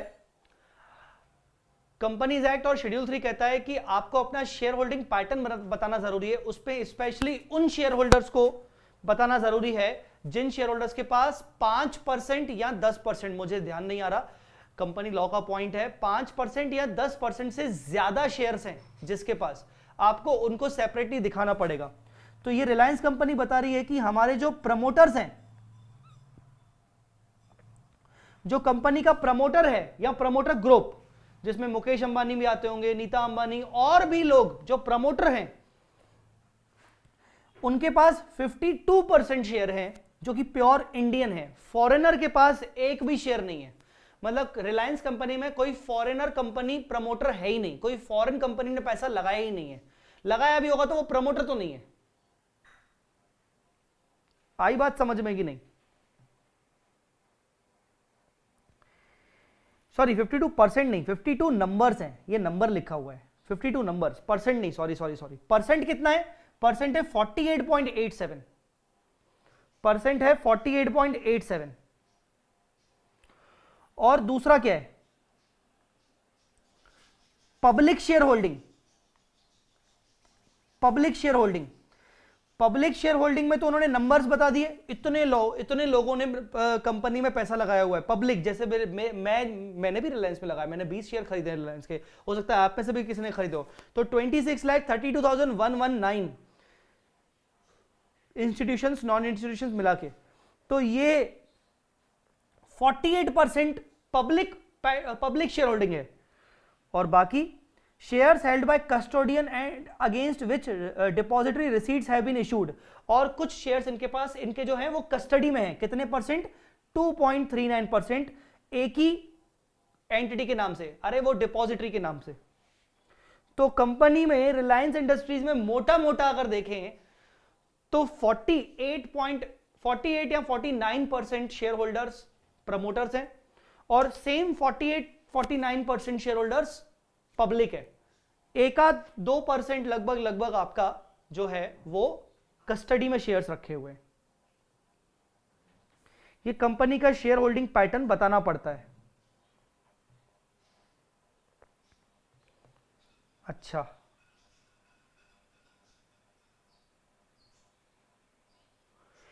कंपनी सेक्रेटरी को एक सर्टिफिकेट देना पड़ता है, no disqualification certificate from company secretary. Company secretary जो उस कंपनी का होता है वो एक सर्टिफिकेट देता है कि हमारी कंपनी में कौन कौन से डायरेक्टर्स हैं, या जितने भी डायरेक्टर्स हैं वो डिस्क्वालिफाइड नहीं है, ठीक है ना। तो वो एक सर्टिफिकेट दिया गया है कि भैया ये डायरेक्टर्स जो हैं, जितने भी 14 डायरेक्टर्स आपको दिख रहे हैं, ये नॉट डिस्क्वालिफाइड, ये डिस्क्वालिफाइड नहीं है, टेंशन मत लो।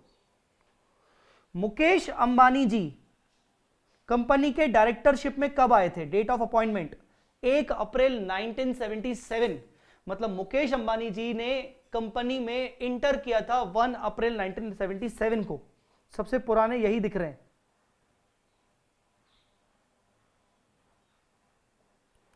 ठीक है, ये आ गई तुम्हारे काम की चीज। नहीं, ये काम की चीज नहीं है। Independent auditor certificate on compliance with condition of corporate governance, छोड़ दो ये काम की चीज, अभी छोड़ो। मैं मेन मुद्दे पे आ रहा हूं, ऑडिट रिपोर्ट पे आ रहा हूं मैं। ये बोर्ड रिपोर्ट चल रही है,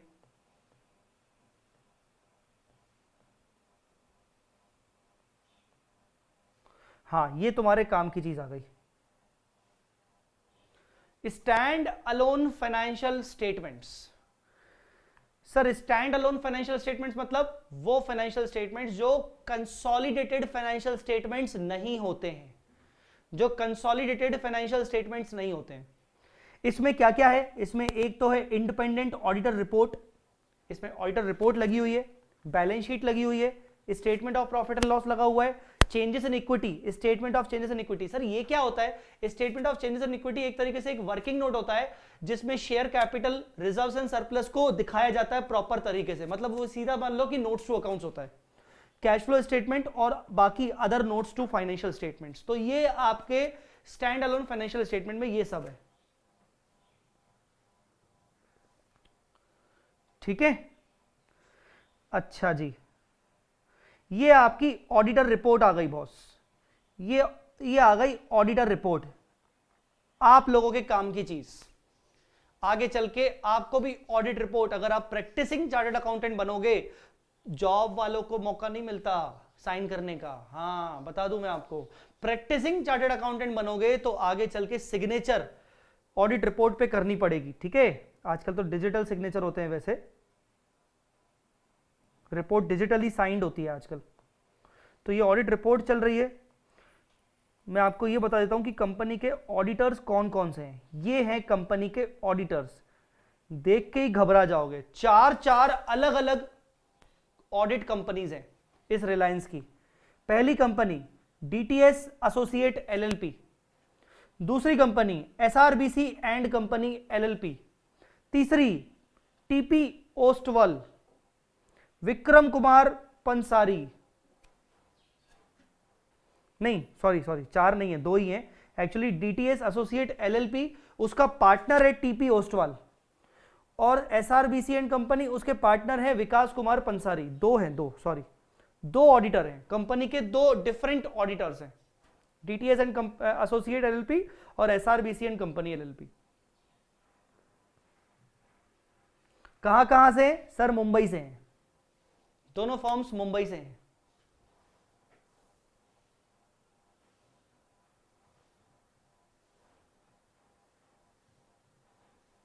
ठीक है, किसी को आर्टिकलशिप अगर करनी हो मुंबई से तो इन कंपनीज में अप्लाई कर लेना, हो सकता है शायद रिलायंस का काम देखने को मिल जाए। कंपनी का नाम नोट कर लो, स्क्रीनशॉट नोट कर लो। अब आते हैं बेटा ये बैलेंस शीट पे। ये कंपनी की बैलेंस शीट है। आपको याद है मैंने आपको शेड्यूल 3 में राउंडिंग ऑफ के रूल्स पढ़ाए थे। आपको मैंने शेड्यूल 3 में राउंडिंग ऑफ के रूल्स पढ़ाए थे। हमें राउंड ऑफ करना पड़ता है। ये देखो रिलायंस ने राउंड ऑफ किया है रुपीज इन क्रोर्स में, रुपीज इन क्रोर्स में रिलायंस ने राउंड ऑफ किया है। मैंने आपको यह भी पढ़ा था शेड्यूल 3 में कि जब भी हम करंट ईयर की बैलेंस शीट P&L बनाएंगे तो हमें कंपैरेटिव भी दिखाने होते हैं साथ साथ पिछले साल के। तो देखो 31 मार्च 2020, 31 मार्च 2019, मतलब कंपनी ने कंपैरेटिव भी दिखाए पिछले साल के। कंपनी की बैलेंस शीट में ये नोट्स दिख रहे हैं। कंपनी की बैलेंस शीट में सबसे पहले असेट्स दिख रहे हैं और फिर नीचे दिख रहा है, यार ये स्लो चल रहा है बहुत, फिर नीचे दिख रहा है equity and liability. Sir asset ऊपर क्यों है, इक्विटी एंड लायबिलिटी नीचे क्यों है? बेटा इसलिए क्योंकि ये जो कंपनी है ये कंपनी डिवीजन 1 फॉलो नहीं कर रही, ये कंपनी डिवीजन 2 फॉलो कर रही है। मतलब रिलायंस कंपनी बहुत बड़ी कंपनी है जो इंड एज के हिसाब से अपनी बैलेंस शीट पर P&L बनाती है, और इंड एज के हिसाब से पहले असेट आता है फिर लायबिलिटी आता है।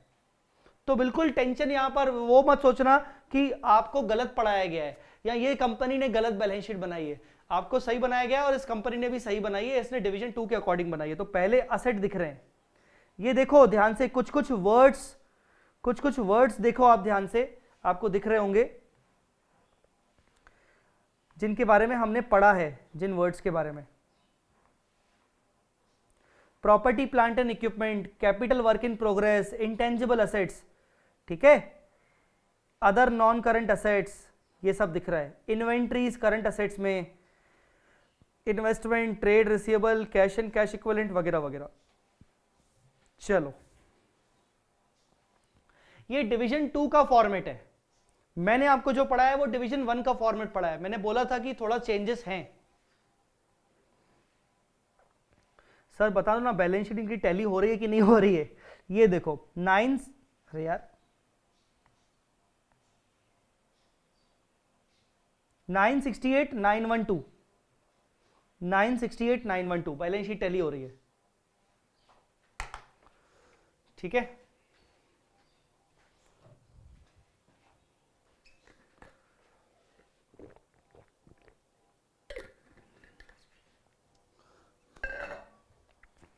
मेरा इंटेंशन है आपको कुछ डिस्क्लोजर्स दिखाना। बेटा ये इनका प्रॉफिट एंड लॉस है, थोड़ी सी नजर मार लो, रिलायंस की इनकम पता कर लो कि रिलायंस की इनकम कितनी है, रिलायंस की टोटल इनकम कितनी है देख लो। मैं जो ये ग्रीन कलर से कर रहा हूं हाईलाइट उसको, revenue from operation 25 number note. Reliance की इनकम ध्यान से देखो, रुपीज इन करोड़ में लिखा हुआ है।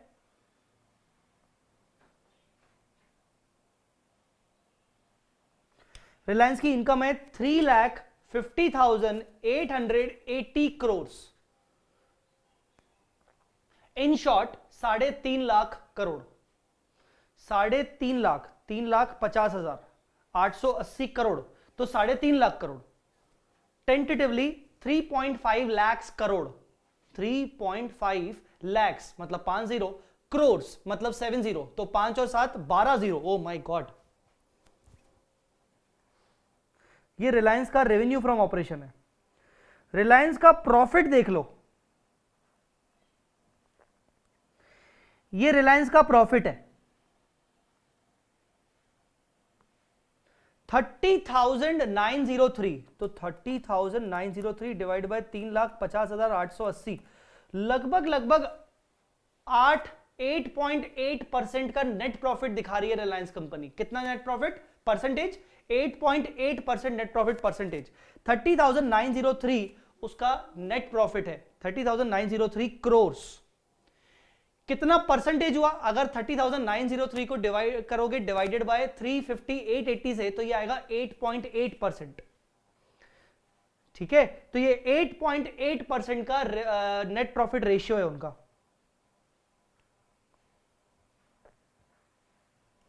वापस से नीचे कंपनी वही ऑडिटर्स जो साइन करते हैं,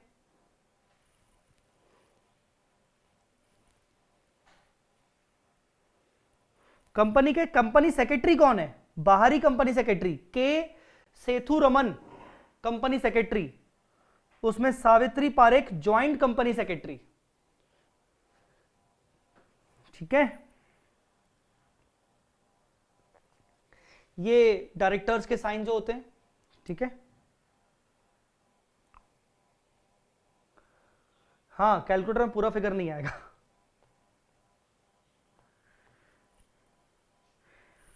बहुत क्या है, हैवी फाइल है, तो इसीलिए थोड़ा सा स्लो चल रहा है। मैं आपको अब क्या दिखाना चाहता हूं, कैश फ्लो स्टेटमेंट आपको देखने से अभी कोई मतलब नहीं है। इस पे आ जाओ बेटा, नोट्स टू अकाउंट्स पे। ये देखो, कंपनी ने एक स्टेटमेंट डाला है, और ये डालना जरूरी होता है।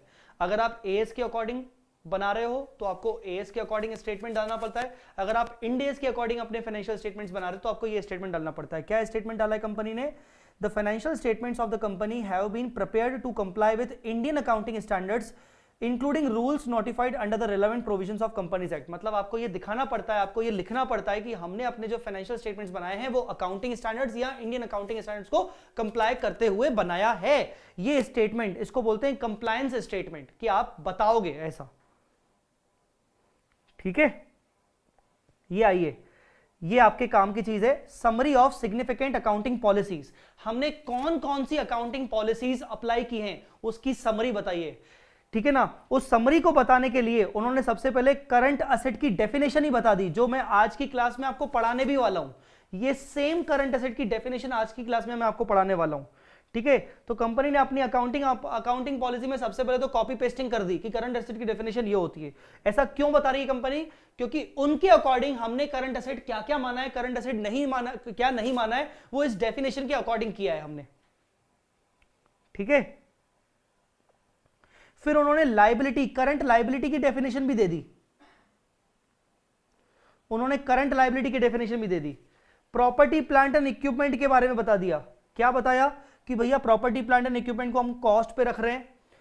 ठीक है ना, नेट ऑफ टैक्सेस वैक्सेस पे हम उसको दिखाते हैं। ठीक है, in case of land the company has availed fair value as deemed cost on the date of transition. ठीक है, ये मतलब जब इंडेस में कंपनी कन्वर्ट हुई, जब हमने पहली बार इंडेस बनाया तो लैंड को हमने फेयर वैल्यू पे दिखा दिया। हाँ, ये तुम्हारे काम का है। Depreciation on property, plant and equipment is provided using WDV method on the depreciable amount except in case of certain assets from refining and petrochemical segment and SEZ unit. Developer which are depreciated using straight line method, मतलब कंपनी अपने maximum assets के ऊपर WDV लगाती है, पर कुछ petrochemical assets हो गई, रिफाइनिंग सेगमेंट हो गया उनका, सेज यूनिट हो गए, उनके ऊपर जो असेट्स हैं वो SLM बेसिस पे डेप्रिसिएशन लगाती हैं।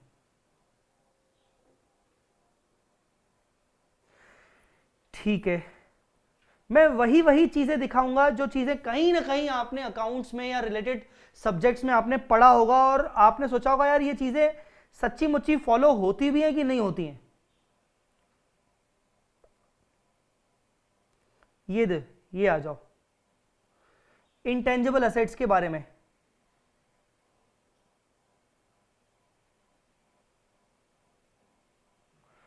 amortized on a straight line basis over the period of expected useful life। AS26 बोलता है कि आप अपने इंटेंजिबल एसेट्स को अमोटाइज करो दो तरीके में, या तो फ्यूचर इकोनॉमिक बेनिफिट के प्रोपोर्शन में, फर्स्ट प्रायोरिटी, नहीं समझ में आ रहा तो SLM।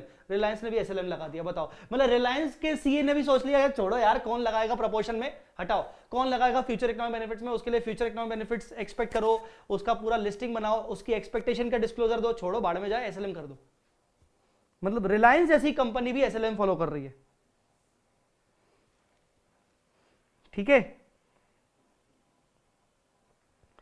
उन्होंने ये बताया है कि उन्होंने कंप्यूटर सॉफ्टवेयर को 5 साल की लाइफ मानी है, टेक्निकल नो हाउ को उन्होंने 5 से 35 साल का लाइफ माना है।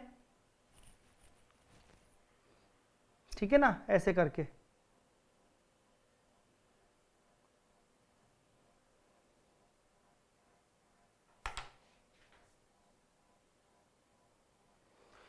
ये नोट्स, ये कंपनी के नोट्स आ गए। आप मुझसे कोई पूछ रहे थे ना सर नोट्स में प्रोविजन दिखता है कि नहीं दिखता है, ये देखो प्रोविजन के बारे में उन्होंने क्या बोला है।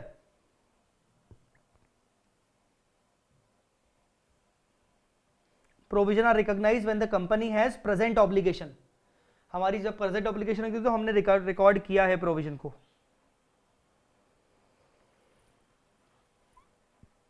फॉरेन करेंसी ट्रांजैक्शंस के अकॉर्डिंग AS11 जो आप में ग्रुप 1 में होता है उनके ट्रांजैक्शंस का भी डिस्क्लोजर दिया है। आपने बहुत सारे AS में पढ़ा होगा, बहुत सारे AS के अपने अपने अलग अलग डिस्क्लोजर्स होते हैं, तो ये सब डिस्क्लोजर्स हैं।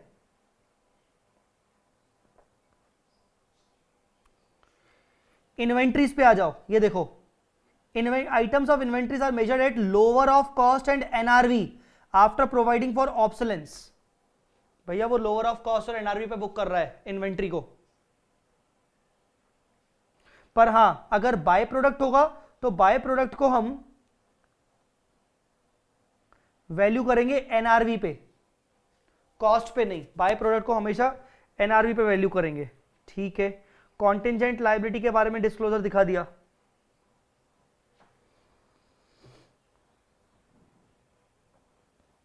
तो ये उनके नोट्स टू अकाउंट्स हैं। आपको अगर कुछ डाउट है, कुछ पूछना है तो पूछ सकते हो। अर्निंग्स पर शेयर पे डिस्क्लोजर दिखा दिया।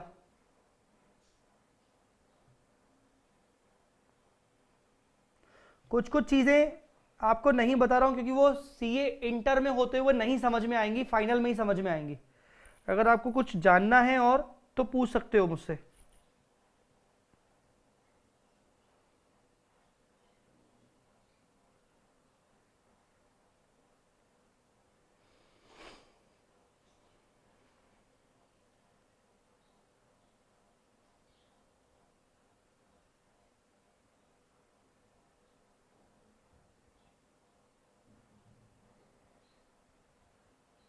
कंपनी के इन्वेस्टमेंट्स देखो, कंपनी के इन्वेस्टमेंट्स को ध्यान से देखो। कंपनी ने डिबेंचर्स खरीदे हैं, डिबेंचर्स खरीदे हैं किसके? 9% non convertible debenture of Jio digital fibre private limited. Reliance company की एक सब्सिडरी कंपनी है, क्या नाम है उसका? Jio digital fibre platform private limited. उस कंपनी ने डिबेंचर इशू किए रिलायंस इंडस्ट्री को। अरे सीधी बात है, उस प्राइवेट कंपनी को पैसों की जरूरत होगी तो क्या किया, उस प्राइवेट कंपनी ने डिबेंचर इशू कर दिए। किसको? अपने होल्डिंग कंपनी को। सर कर सकते हैं क्या? हाँ कर सकते हैं। और ये नॉन कन्वर्टेबल है, मतलब आगे चल के इक्विटी में कन्वर्ट नहीं होगा। इसके अलावा 9% non convertible debentures of Jio Infratel private limited, sir ये जियो जियो के रिलेटेड ही कंपनी ने बहुत सारी अलग अलग कंपनीज बना दी है जियो रिलेटेड ही। कुछ का कुछ काम होगा, किसी का कुछ होगा, किसी का रिसर्च बेस्ड काम होगा, किसी का सेल बेस्ड काम होगा, किसी का टेस्टिंग बेस्ड काम होगा, ऐसा। तो कंपनी ने कुछ अनलिस्टेड डिवेंचर्स परचेज किए हैं, कंपनी ने गवर्नमेंट सिक्योरिटीज भी परचेज की हैं, 6 years national saving certificates purchase किए हैं, कंपनी ने अपनी कुछ एसोसिएट कंपनी के इक्विटी शेयर परचेज किए हैं, किसके? रिलायंस इंडस्ट्रीज इंफ्रास्ट्रक्चर लिमिटेड के, ये सब। इसके अलावा कंपनी ने गुजरात केमिकल्स के शेयर्स परचेज किए हैं, इंडियन वैक्सीन्स कॉर्पोरेशन के किए हैं, Reliance Europe limited of sterling pound के किए हैं, Jamnagar utilities and power private, Vadodara इन्वायरो chemical, ये सब उन्होंने शेयर्स परचेज किए हैं। इनके शेयर्स की लिस्ट, इन्वेस्टमेंट्स की लिस्टिंग है, इतनी बड़ी, इतने सारे shares, oh my God. Company की सब्सिडरी कौन सी है? देखो, in the equity shares of subsidiary company, Reliance industry की सब्सिडरी कंपनी, ये आपको ध्यान देने की जरूरत है। देख के हैरान हो जाओगे मेरे भाई, हो क्या रहा है ये, इतनी सारी सब्सिडरी कंपनीज। रिलायंस की सब्सिडरी कंपनीज देख लो, आपने पढ़ा होगा कि 1-2 सब्सिडरीज होती हैं, यहां तो मतलब गजब हो गया, गजब। अभी खत्म नहीं हुआ, अगले पेज पे भी जा रहा है। ये in the preference shares of subsidiary, एक तो इक्विटी खरीदा है, फिर प्रेफरेंस भी खरीदा है, वाह। ये सब सब्सिडरी कंपनीज हैं। आपको पता था इतनी सारी रिलायंस के नाम से सब्सिडरी कंपनीज हैं? Reliance BP mobility limited, Radisys corporation, Reliance content distribution, Reliance energy, Reliance ethane, Reliance gas, Reliance global, Reliance industries investment, Reliance industries Middle East, Reliance Jio Infocomm, O2C, Reliance retail venture, cyber strategic venture industries, Uruguay, अलग अलग अलग अलग अलग अलग industries. Sir EPS का disclosure notes में क्यों है? ये तो फिर ईपीएस का जो फिगर होता है वो फेस पे होता है, पर ईपीएस को निकालने के लिए उन्होंने क्या क्या किया वो तो डिस्क्लोजर पे होगा ना। मैं आपको दिखा देता हूं, ईपीएस का डिस्क्लोजर फेस पे ही है, बता रहा हूं।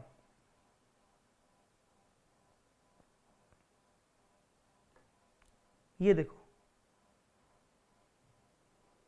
ये तुम्हारा प्रॉफिट एंड लॉस, मैं झूठ नहीं बोलता, ये तुम्हारा प्रॉफिट एंड लॉस, और ये तुम्हारी अर्निंग पर शेयर, मैंने येलो ऑलरेडी किया हुआ है। ये रिलायंस के earning per share, basic diluted earning per share, और उसके लिए उन्होंने दिखाया कि भैया नोट नंबर 31 में चले जाओ, आपको इसका डिस्क्लोजर मिलेगा, ऐसा। तो फेस पे दिखाया है, पर उसके बारे में जो बातें बताई हैं वो डिस्क्लोज करके बताई हैं अलग से।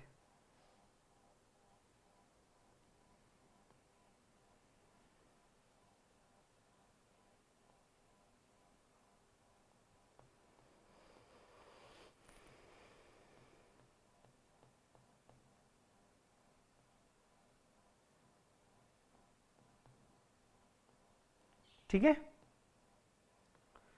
रिलायंस कंपनी के रेवेन्यू फ्रॉम ऑपरेशन में रेवेन्यू कहां कहां से आता है, अब आपको मालूम पड़ जाएगा। रिलायंस इंडस्ट्री का रेवेन्यू कहां कहां से आता है, रिलायंस इंडस्ट्री जो सबसे बड़ी कंपनी है उसका रेवेन्यू कहां कहां से आता है। Refining business, petrochemical business, oil and gas और अदर्स, और इसके अलावा सर्विस सेक्टर में income from financial services, income from other services. ये इस रिलायंस इंडस्ट्री की इनकम है अलग अलग सेक्टर से, अलग अलग सेक्टर से।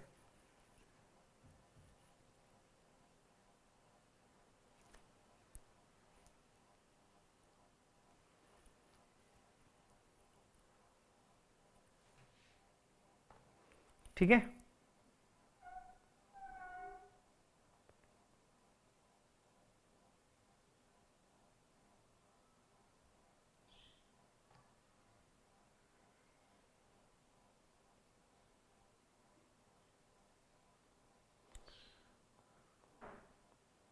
दैट्स इट बेटा, ये इंपॉर्टेंट दिखाना था मुझे आपको। ये देखो इन्होंने एक इंपॉर्टेंट डिस्क्लोजर दिया है।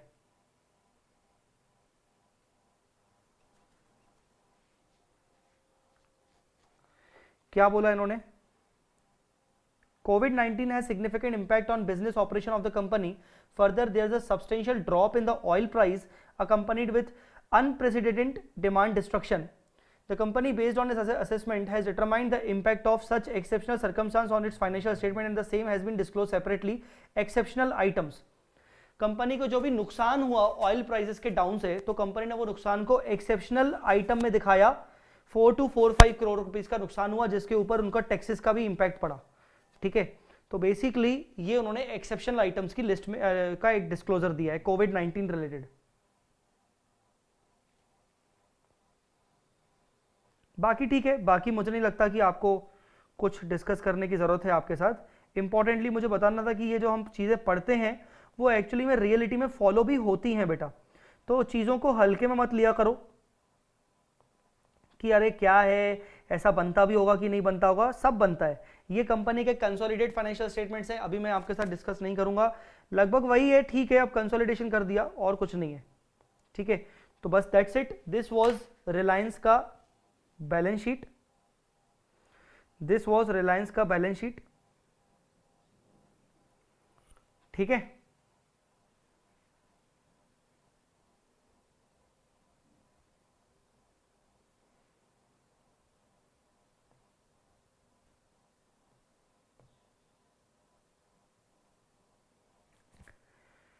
ये रिलायंस का बैलेंस शीट हो गया। मैंने आपको क्या क्या नहीं करवाया अभी आज की क्लास में, क्या क्या चीज़ें हैं, ये अपने को इंपॉर्टेंटली बेटा पढ़ना है। एक तो करंट असेट की डेफिनेशन और एक करंट लायबिलिटी की डेफिनेशन, ये बहुत इंपॉर्टेंट है, ये बहुत बहुत बहुत इंपॉर्टेंट है। मैं फिर से बोल रहा हूं कि हो सकता है कुछ बच्चों को थोड़ा लग रहा हो कि जय सर बहुत स्लो चल रहे हैं।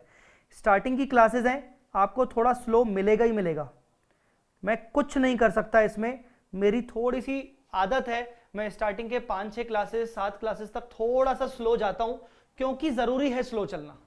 ठीक है ना, थोड़ा सा मैं स्लो चलना पसंद करता हूं।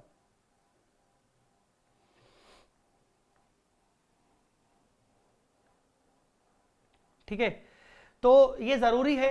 अब मैं आपके साथ जैसे एनुअल रिपोर्ट डिस्कस कर रहा हूं, तो यार थोड़ा टाइम तो लग ही जाएगा ऑब्वियसली, तो इसीलिए थोड़ा सा जरूरी है कि आपको समझना पड़ेगा कि मेरा अप्रोच क्या है। शुरुआत के कुछ क्लासेस आपको लगेगा कि हमने तो कोई चैप्टर स्टार्ट ही नहीं किया। ऑब्वियसली हमने चैप्टर पूरी तरीके से कोई स्टार्ट किया नहीं, हम शेड्यूल 3 पे ही अपना टाइम दे रहे हैं, आज भी दे रहे हैं। शायद अगली क्लास में जाके हमारा शेड्यूल 3 कंप्लीट होगा, क्योंकि अभी तक तो हमने प्रॉफिट एंड लॉस के स्टेटमेंट पे डिस्कशन नहीं किया। अभी हमने करंट असेट्स और करंट लायबिलिटीज की डेफिनेशन पे डिस्कस नहीं किया, जबकि इस पे भी क्वेश्चन आते हैं। ठीक है,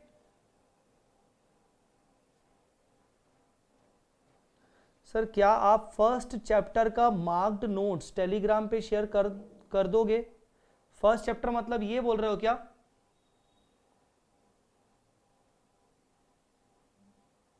फर्स्ट चैप्टर मतलब ये शेड्यूल 3 बोल रहे हो क्या?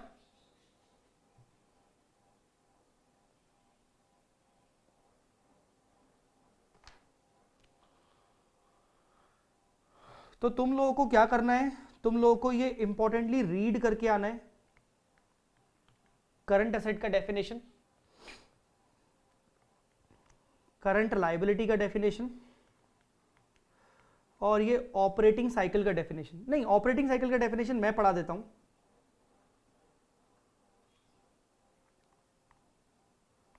Operating cycle of an entity is the time between acquisition of asset for processing and their realization in cash or cash equivalent. When the entity's normal operating cycle is not clearly identifiable, it is assumed to be 12 months. Sir आपके notes कैसे मिलेंगे?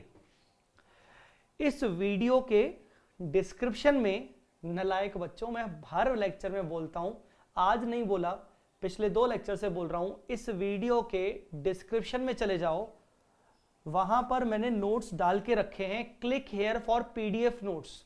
आप जैसे ही click करोगे Google drive में आपको मेरे notes मिल जाएंगे। Class work book, answer book, question bank और ट्रम्प, कि मैंने कुछ सैंपल नोट्स डाल के रखे हैं, जो मैं आज पढ़ा रहा हूं वो भी नोट्स उसमें हैं।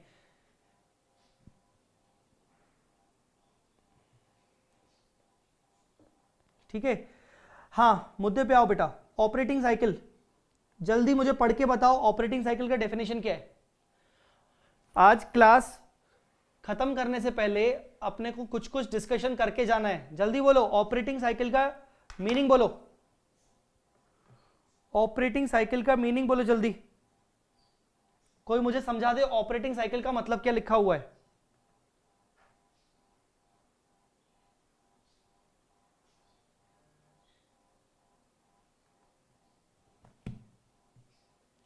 ऑपरेटिंग साइकिल का मीनिंग क्या है।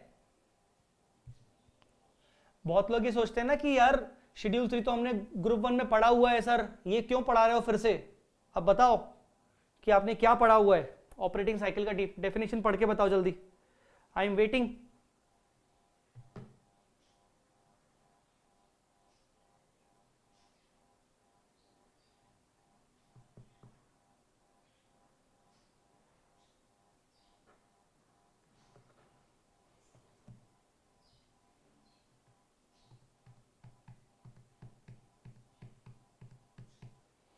कोई नहीं बता रहा, सब नालायक।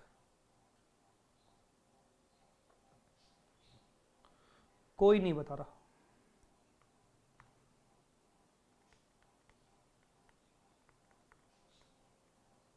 Period of holding in an period of holding of asset in which it used by company for economic benefit. Operating cycle.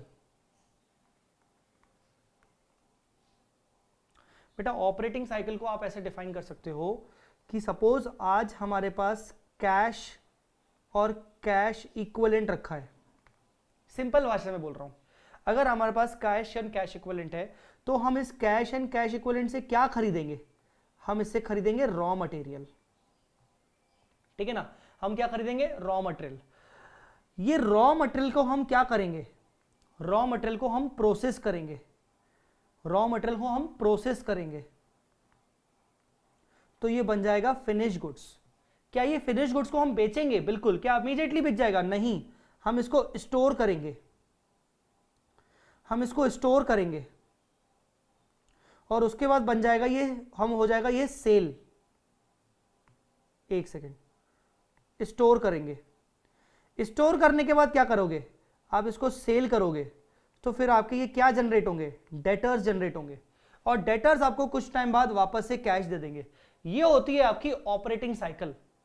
आपके पास कैश रखा हुआ है, आपने रॉ मटेरियल परचेज किया, फिर उसको आपने प्रोसेस किया फिनिश गुड्स में, कुछ टाइम लग गया। फिनिश गुड्स को आपने स्टोर किया कुछ दिन तक और टाइम लग गया, फिर आपने वो बेच दिया डेटर्स को, बेचने में कितना टाइम लगा, डेटर्स ने आपको वापस पेमेंट किया, उसमें कितना टाइम लगा। इसको बोलते हैं ऑपरेटिंग साइकिल। हर एंटिटी की अपनी अपनी ऑपरेटिंग साइकिल होती है, ठीक है ना। हर एंटिटी की अपनी अपनी ऑपरेटिंग साइकिल होती है, हर एंटिटी की अपनी अपनी ऑपरेटिंग साइकिल होती है। किसी एंटिटी की ऑपरेटिंग साइकिल 2 महीने भी हो सकती है, किसी एंटिटी की ऑपरेटिंग साइकिल 4 मंथ्स भी हो सकती है, किसी कंपनी की ऑपरेटिंग साइकिल 12 मंथ्स की हो सकती है। डिपेंड करता है, डिपेंड करता है। किसी कंपनी की ऑपरेटिंग साइकिल 18 मंथ्स भी हो सकती है, डिपेंड करता है नेचर ऑफ बिजनेस के अकॉर्डिंग। ठीक है ना, डिपेंड करता है नेचर ऑफ बिजनेस के अकॉर्डिंग।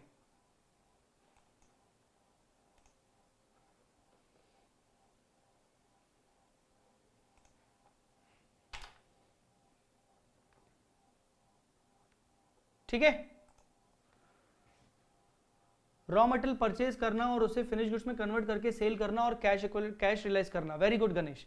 सो डिपेंड करता है, हर कंपनी की अपनी अपनी ऑपरेटिंग साइकिल होती है। अगर कोई कंपनी अपनी ऑपरेटिंग साइकिल डिफाइन नहीं कर सकती, अगर कोई कंपनी अपनी ऑपरेटिंग साइकिल डिफाइन नहीं कर सकती तो अज्यूम कर सकती है कि उसकी ऑपरेटिंग साइकिल 12 महीने की होगी। वो अज्यूम कर सकती है कि उसकी ऑपरेटिंग साइकिल 12 महीने की होगी। आई बात समझ में कि नहीं। सो डिपेंड करता है कि आपकी ऑपरेटिंग साइकिल कितनी है। ऑपरेटिंग साइकिल के बेसिस पर करंट असेट्स और करंट लायबिलिटीज डिफाइन होते हैं। करंट एसेट और करंट लायबिलिटी की डेफिनेशन में आपको इसलिए पढ़ने को बोल रहा हूं क्योंकि कल आते साथ में सबसे पहले करंट एसेट और करंट लायबिलिटी की डेफिनेशन ही आपके साथ डिस्कस करूंगा और उसके बाद उसके कुछ क्वेश्चंस डिस्कस करूंगा। और करंट एसेट लायबिलिटी की डेफिनेशन में आपको ऑपरेटिंग साइकिल की डेफिनेशन पता होना जरूरी है, ठीक है। तो ये बात हो गई अपनी करंट एसेट करंट लायबिलिटी की डेफिनेशन की, जो आपको रीड करके आनी है। ऑपरेटिंग साइकिल मैंने आपको बता दिया कि ये होता है ऑपरेटिंग साइकिल कि कैश से रॉ मटेरियल खरीदा, रॉ मटेरियल से फिनिश गुड्स से फिर उसको प्रोसेस किया, उसके बाद उसको स्टोर किया, फिर सेल किया, फिर डेटर्स हुए, डेटर्स ने वापस कैश दिया। इस पूरे टाइम पीरियड में पूरा कैश से कैश कन्वर्ट हुआ, पूरा टाइम पीरियड कितना समय लग गया, 2 महीने 4 महीने वगैरह वगैरह, ठीक है। आई मेरी बात समझ में? जैसे अगर मैं अपनी बात करूं कि मैं अपनी ऑपरेटिंग साइकिल क्या मानता हूं, जय चावला अपनी ऑपरेटिंग साइकिल क्या मानता है इन प्रोवाइडिंग वीडियो लेक्चर्स, तो मैं अपनी ऑपरेटिंग साइकिल को 6 मंथ्स कंसीडर कर सकता हूं। क्यों? क्योंकि मैं बोलता हूं कि भाई मैं जो अपनी बुक्स प्रिंट करवाता हूं वो मैं 6 महीने के हिसाब से प्रिंट करवाता हूं कि चलो ठीक है यार, आने वाले 6 महीने के लिए मुझे कितनी बुक्स लगेंगी, उसके बाद मैं उन बुक्स को मैं लेक्चर्स को मेरे सेल होंगे, लेक्चर सेल होंगे, तो लेक्चर सेल होने के बाद, एक सेकेंड बेटा मेरा लैपटॉप चार्ज नहीं है, 1 सेकेंड, लैपटॉप चार्ज नहीं है, 1 सेकेंड रुक जाओ।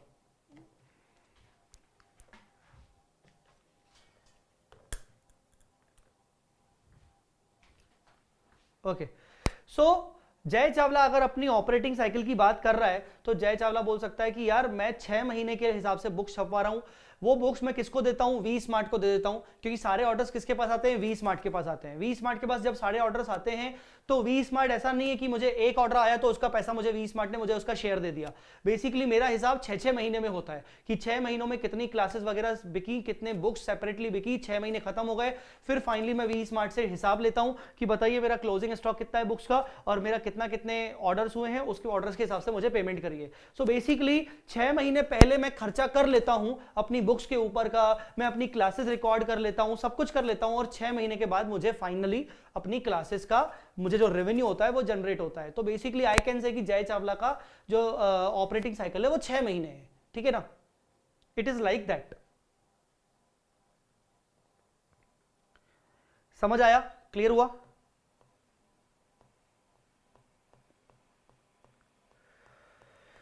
थोड़ा सा जल्दी आ जाओ, 2 minute. Profit and loss statement पे हमने बैलेंस शीट का स्टेटमेंट देख लिया है, हम प्रॉफिट एंड लॉस का स्टेटमेंट अभी 5 मिनट में थोड़ा सा कवर करने की कोशिश करेंगे। Statement of profit and loss, name of the company. आपको प्रॉफिट एंड लॉस अकाउंट नहीं लिखना है, आपको स्टेटमेंट लिखना है, क्योंकि आप बाकायदा स्टेटमेंट बनाते हो, आप टी शेप में नहीं बनाते हो, ठीक है ना। अच्छा, मैं आपको बता दूं ऐसे कौन कौन से चैप्टर्स हैं जहां पर आपको शेड्यूल 3 का फॉर्मेट अप्लाई करना पड़ेगा। शेड्यूल 3 का फॉर्मेट अप्लाई करना पड़ेगा। एक तो आपको बायबैक वाले चैप्टर में, एक इंटरनल रिकंस्ट्रक्शन वाले चैप्टर में, एक अमेल्गमेशन वाले चैप्टर में, और एक कंसोलिडेशन ऑफ फाइनेंशियल स्टेटमेंट्स के चैप्टर में। यह भी बता दूं कि बायबैक में आपको सिर्फ बैलेंस शीट याद करने की जरूरत है। इंटरनल रिकंस्ट्रक्शन में भी बैलेंस शीट ही पूछी जाती है, अमेल्गमेशन में भी बैलेंस शीट पूछी जाती है, पर कंसोलिडेटेड फाइनेंशियल स्टेटमेंट्स में बैलेंस शीट और पी&एल दोनों के फॉर्मेट्स आना हमें जरूरी है। तो मोटा मोटी अगर देखा जाए तो बैलेंस शीट का फॉर्मेट ज्यादा इंपॉर्टेंट है पी&एल के फॉर्मेट से, ठीक है ना। तो ये 4 चैप्टर आपके ऐसे हैं, अभी के अभी कहीं ना कहीं नोट कर लो और अभी से ही माइंड में टारगेट बना लो कि आपके एग्जाम में ये जो 4 चैप्टर हैं ये बैलेंस शीट और शेड्यूल 3 और पी&एल के पॉइंट ऑफ व्यू से बहुत इंपॉर्टेंट है।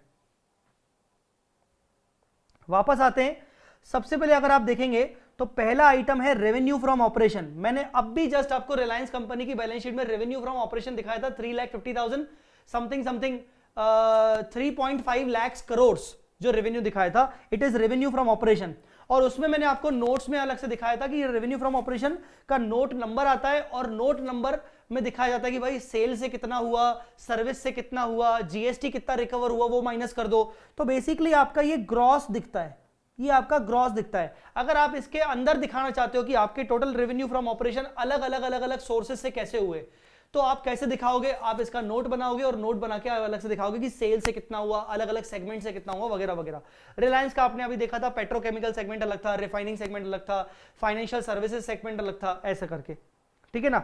अच्छा, मैंने यहां पर क्या लिखा है, मैंने यहां पर लिखा है AS9 AS7, क्योंकि रेवेन्यू फ्रॉम ऑपरेशन है तो रेवेन्यू के बेस पर दो स्टैंडर्ड आपके काम आते हैं, वो होता है AS9 रेवेन्यू रिकॉग्निशन और दूसरा AS7 that is construction contract.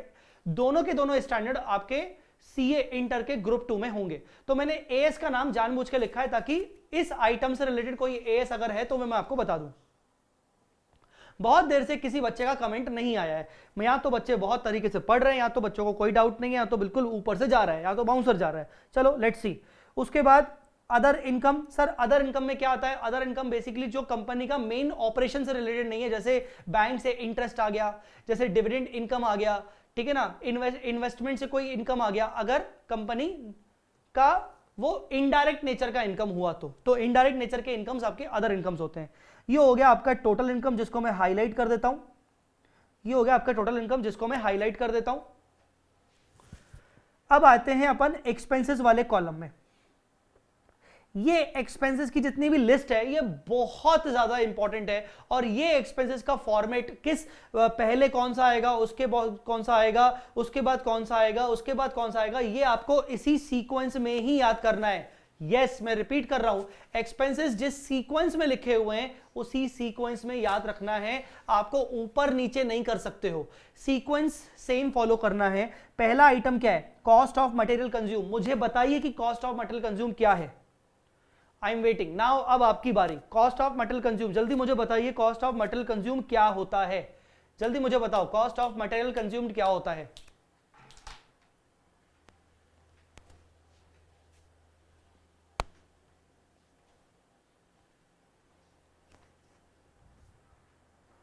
Cost of material consumed क्या होता है।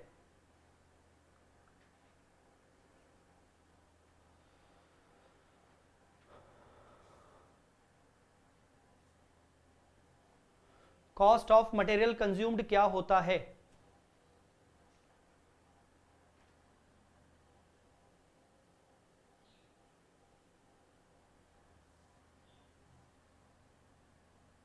Purchase of raw material, Smita Kaur ने बोला purchase of raw material. Smita गलत, रॉन्ग आंसर, पूरी तरीके से रॉन्ग तो नहीं बट यस रॉन्ग।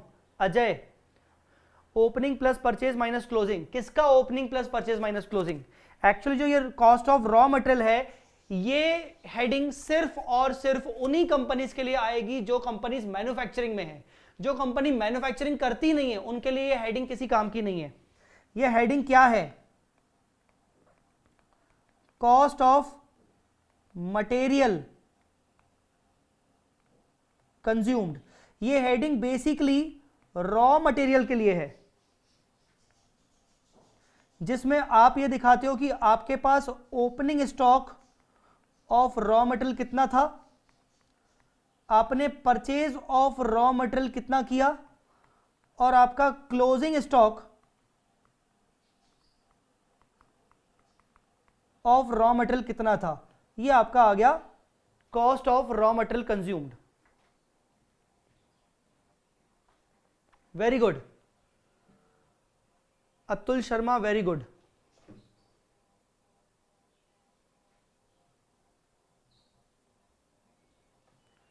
ठीक है, second heading is purchase. Sir अगर फर्स्ट वाली हेडिंग में परचेज ऑफ रॉ मटेरियल आ गया तो इसमें क्या परचेज है, देखिए purchase of stock in trade. A में और बी में क्या डिफरेंस है, पॉइंट नंबर ए और पॉइंट नंबर बी में क्या डिफरेंस है, जल्दी सोच के बताओ। पॉइंट नंबर ए और पॉइंट नंबर बी में क्या डिफरेंस है, मुझे कोई बताए सोच के। पॉइंट नंबर ए और पॉइंट नंबर बी में क्या डिफरेंस है, पॉइंट नंबर ए में और पॉइंट नंबर बी में क्या डिफरेंस है।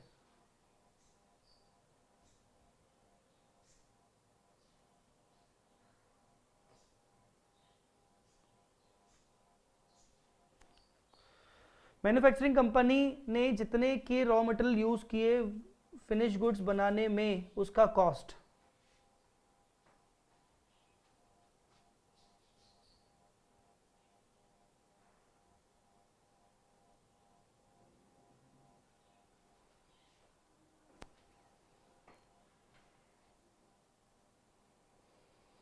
Purchase of stock in trade trading companies के लिए। Very good Nidhi. Point number A was about raw material, manufacturing companies के लिए, फॉर मैन्युफैक्चरिंग कंपनी। पर ये जो purchase of stock in trade है, this is for trading companies, जो goods खरीद के बेच देते हैं, ट्रेडिंग कंपनीज। ये ट्रेडिंग कंपनीज के लिए है। और दोनों पॉइंट में एक और डिफरेंस है। ऊपर point number a material consumed है, मतलब opening plus purchase minus closing, जबकि पॉइंट नंबर बी सिर्फ और सिर्फ परचेज है, इसमें ओपनिंग क्लोजिंग का कोई मिक्सचर नहीं है। क्योंकि पॉइंट नंबर सी में आइए, changes in inventory of finish goods, या फिर स्टॉक इन ट्रेड, या फिर वर्क इन प्रोग्रेस। ये कोई पॉइंट बताएगा सी नंबर क्या होता है? Changes in inventory, changes in inventory, changes in inventory, वो भी कौन सी वाली इन्वेंट्री? या तो फिनिश गुड्स, या तो स्टॉक इन ट्रेड अगर आप डायरेक्ट खरीदते हो बाहर से, या तो WIP। सर रॉ मटेरियल कहां गया? रॉ मटेरियल का हमने ऑलरेडी ओपनिंग और क्लोजिंग पॉइंट नंबर ए में दिखा दिया, दिखा दिया, दिखा दिया, ठीक है ना। जबकि चेंजेस इन इन्वेंट्री में हम सिर्फ क्या दिखा रहे हैं? Finish goods, stock in trade या WIP, मतलब हम इन्वेंट्री रॉ मटेरियल वाली नहीं दिखा रहे हैं। अब ये चेंजेस इन इन्वेंट्री मतलब क्या? चेंजेस इन इन्वेंट्री मतलब difference between closing stock and opening stock, ठीक है ना। वेरी गुड अजय, स्नेहल, सागर। अब मुझे एक बात बताओ, मैं आपसे एक क्वेश्चन पूछ रहा हूं कि मेरा क्लोजिंग स्टॉक 10,000 है और मेरा ओपनिंग स्टॉक 6,000 है, तो ये 4,000 आएगा यहां पर आएगा 4,000। मेरा सवाल यह है कि जो 4,000 मैं यहां लिखूंगा वो फिगर पॉजिटिव में लिखूंगा कि नेगेटिव? मतलब मैं 4,000 सिर्फ लिख के छोड़ दूं कि मैं ये ब्रैकेट में ऐसे लिखूंगा, ये मुझे बताइए। मतलब ये बेसिकली मेरा पॉजिटिव फिगर है कि नेगेटिव फिगर है, ये बताइए। 4,000 को मैं कैसे प्रेजेंट करूं?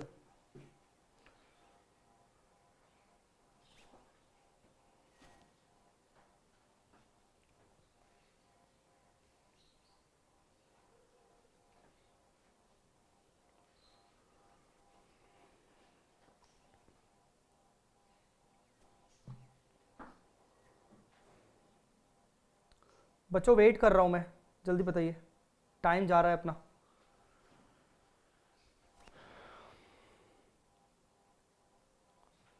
नेगेटिव में होगा ना sir? Negative, negative, very good.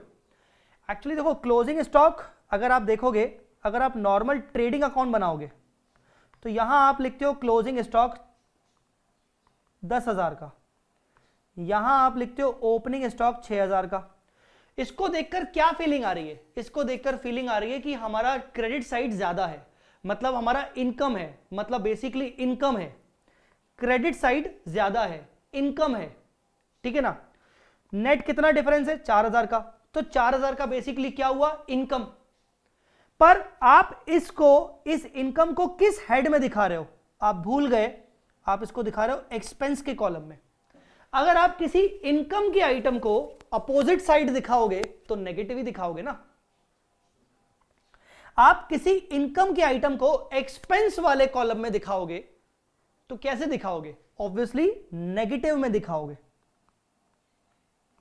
ये सारे फिगर्स पॉजिटिव में आएंगे, सी को छोड़कर बाकी सारे फिगर्स ये पॉजिटिव में आएगा, ये नेगेटिव में आएगा, बाकी सारे फिगर्स पॉजिटिव में आएंगे क्योंकि सब एक्सपेंसेस हैं। पर इन एक्सपेंसेस में एक आइटम है जो इनकम का है, रजिया फंस गई गुंडों में। तो ये रजिया है बेचारी, ये रजिया गुंडों में फंस गई, ठीक है ना, ये गुंडे हैं सब, ये एक्सपेंस के आइटम सारे के सारे गुंडे हैं, ठीक है ना, इसमें रजिया फंस गई गुंडों में, ये बेचारी रजिया है जो इनकम की आइटम है। आई मेरी बात समझ में कि नहीं बेटा, क्लियर है कि नहीं?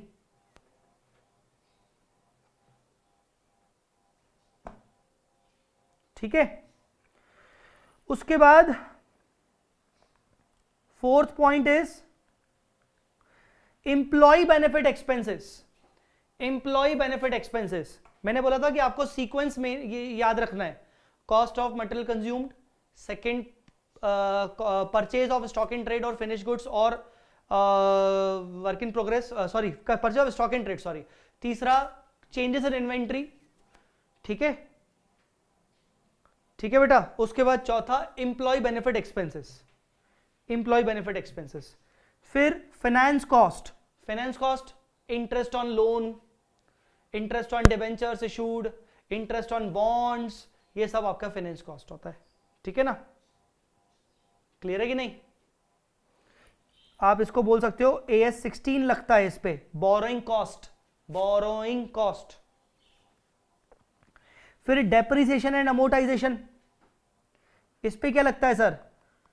AS 10 and AS 26, AS 10 PPE depreciation, AS 26 intangible asset amortisation और अदर एक्सपेंसेस। मतलब ऊपर के हेड को छोड़कर बाकी जो भी बच गया, printing stationery, advertising, postage, other कोई भी एक्सपेंस होगा, ऑडिटर फीस, प्रमोशनल एक्सपेंसेस, ये सब आपके अदर एक्सपेंस में जाते हैं, ठीक है। सो दिस एक्सपेंस वाला सबसे इंपॉर्टेंट है जो बच्चे अच्छे से बता नहीं पाते, ठीक है ना, आपको अच्छे से बताना चाहिए, आपको पता होना चाहिए कि एक्सपेंस के हेड में कौन कौन सी चीजें आती हैं। So there are overall 7 items, there are overall 7 items in the expense column. पहला cost of material consumed, manufacturing entity के लिए raw material opening plus purchase minus closing. दूसरा purchase of stock in trade, only and only अगर आपकी कोई trading company है। तीसरा changes in inventory of stock in trade, finish goods और WIP। चौथा एम्प्लॉय बेनिफिट एक्सपेंस।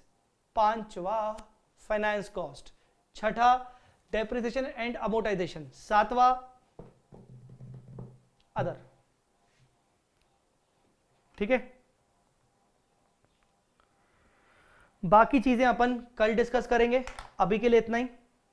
मैं आज की क्लास यहीं पे ओवर कर रहा हूं। सर हमने आज की क्लास में क्या पढ़ा? टेक्निकली देखा जाए तो आज की क्लास में हमने ज्यादा फोकस किया रिलायंस की एनुअल रिपोर्ट पर, जो कि थोड़ा सा मुझे लगा कि यार आपको प्रैक्टिकल एक्सपोजर दिखाना जरूरी है, थोड़ा बहुत प्रैक्टिकल आपको पता होना जरूरी है कि रिलायंस या किसी भी कंपनी की एनुअल रिपोर्ट में ये सारी बातें जो हम पढ़ रहे हैं ये सच्ची मुच्ची दिखती भी है कि नहीं दिखती है, तो दिखती है, मैंने आपको दिखाया, ठीक है। इसके अलावा हमने क्या पढ़ा? इसके अलावा हमने जो क्वेश्चन हमने पिछले क्लास में डिस्कस किया था, क्वेश्चन नंबर 5, उसका हमने आंसर आज डिस्कस किया, वो बहुत जरूरी था डिस्कस करना सभी बच्चों के लिए। इसके बाद हमने ऑपरेटिंग साइकिल की डेफिनेशन पढ़ी और उसके बाद हमने statement of profit and loss को डिस्कस किया, जो कि अभी आधा डिस्कस हुआ है बट मेजरली डिस्कस हो गया है, ठीक है। चलो, तो मेरा मानना है कि अभी तक के लिए आपका आज के लेक्चर में इतना जो कंटेंट हुआ है वो सफिशिएंट है।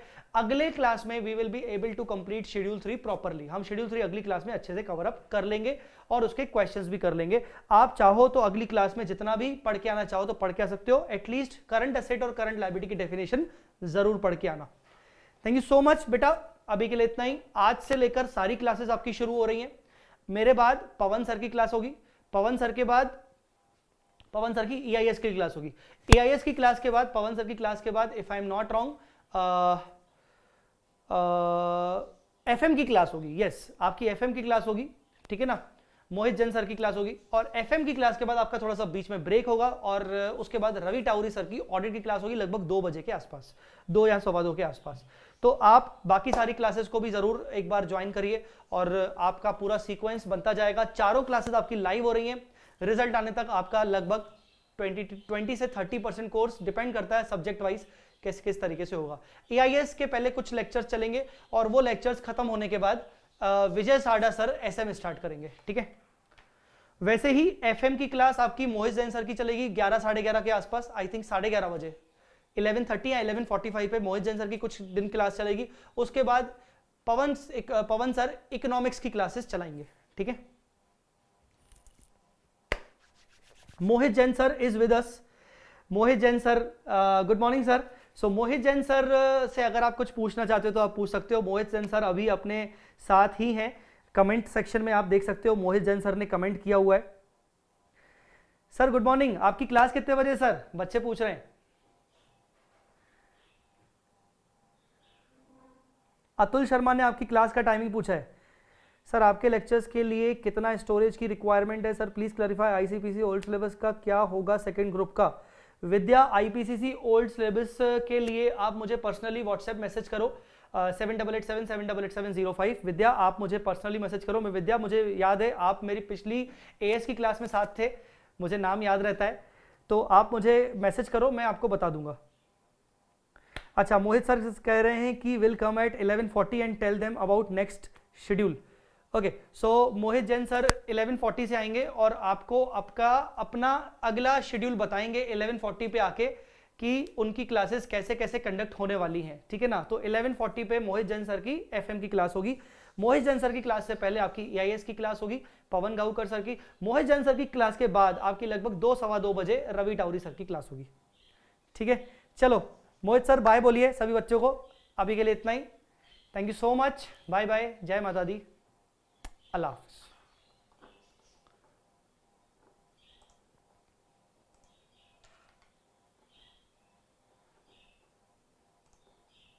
अगर आपको कोई और डाउट है तो आप मुझसे कनेक्ट हो सकते हो व्हाट्सएप पे। अच्छा, एक और इंपॉर्टेंट बात, इस वीडियो के डिस्क्रिप्शन में आपको नोट्स तो मिलेंगे ही मिलेंगे, पर मेरा इंस्टाग्राम का लिंक और मेरा टेलीग्राम चैनल का लिंक और टेलीग्राम ग्रुप का लिंक मिल जाएगा। सब्सक्राइब जरूर कर लेना, ठीक है ना, सब्सक्राइब जरूर कर लेना। इस वीडियो के एंड में इंस्टा का लिंक, इंस्टाग्राम का लिंक, मुझे फॉलो करने के लिए, इंस्टाग्राम पे मुझे फॉलो करने के लिए, डाउट्स पूछने के लिए नहीं, वे इंस्टा पे डाउट्स मत पूछना, और टेलीग्राम ग्रुप और टेलीग्राम चैनल का लिंक जरूर ज्वाइन कर लेना। इस वीडियो के डिस्क्रिप्शन में आपको मिल जाएगा। टेलीग्राम ज्वाइन करना बहुत जरूरी इसलिए है क्योंकि टेलीग्राम पे सारे अपडेट्स मैं टेलीग्राम पे ही डालता हूं। जितने भी अपडेट्स हैं, जितने भी पीडीएफ नोट्स हैं, आप चाहो तो मैं अपने पीडीएफ नोट्स को टेलीग्राम पे भी डाल सकता हूं, ठीक है ना, सैंपल नोट्स को, तो आप वो जरूर ज्वाइन कर लें, और इंस्टा का लिंक भी है। चलो, thank you so much, bye bye, जय माता दी, टेक केयर।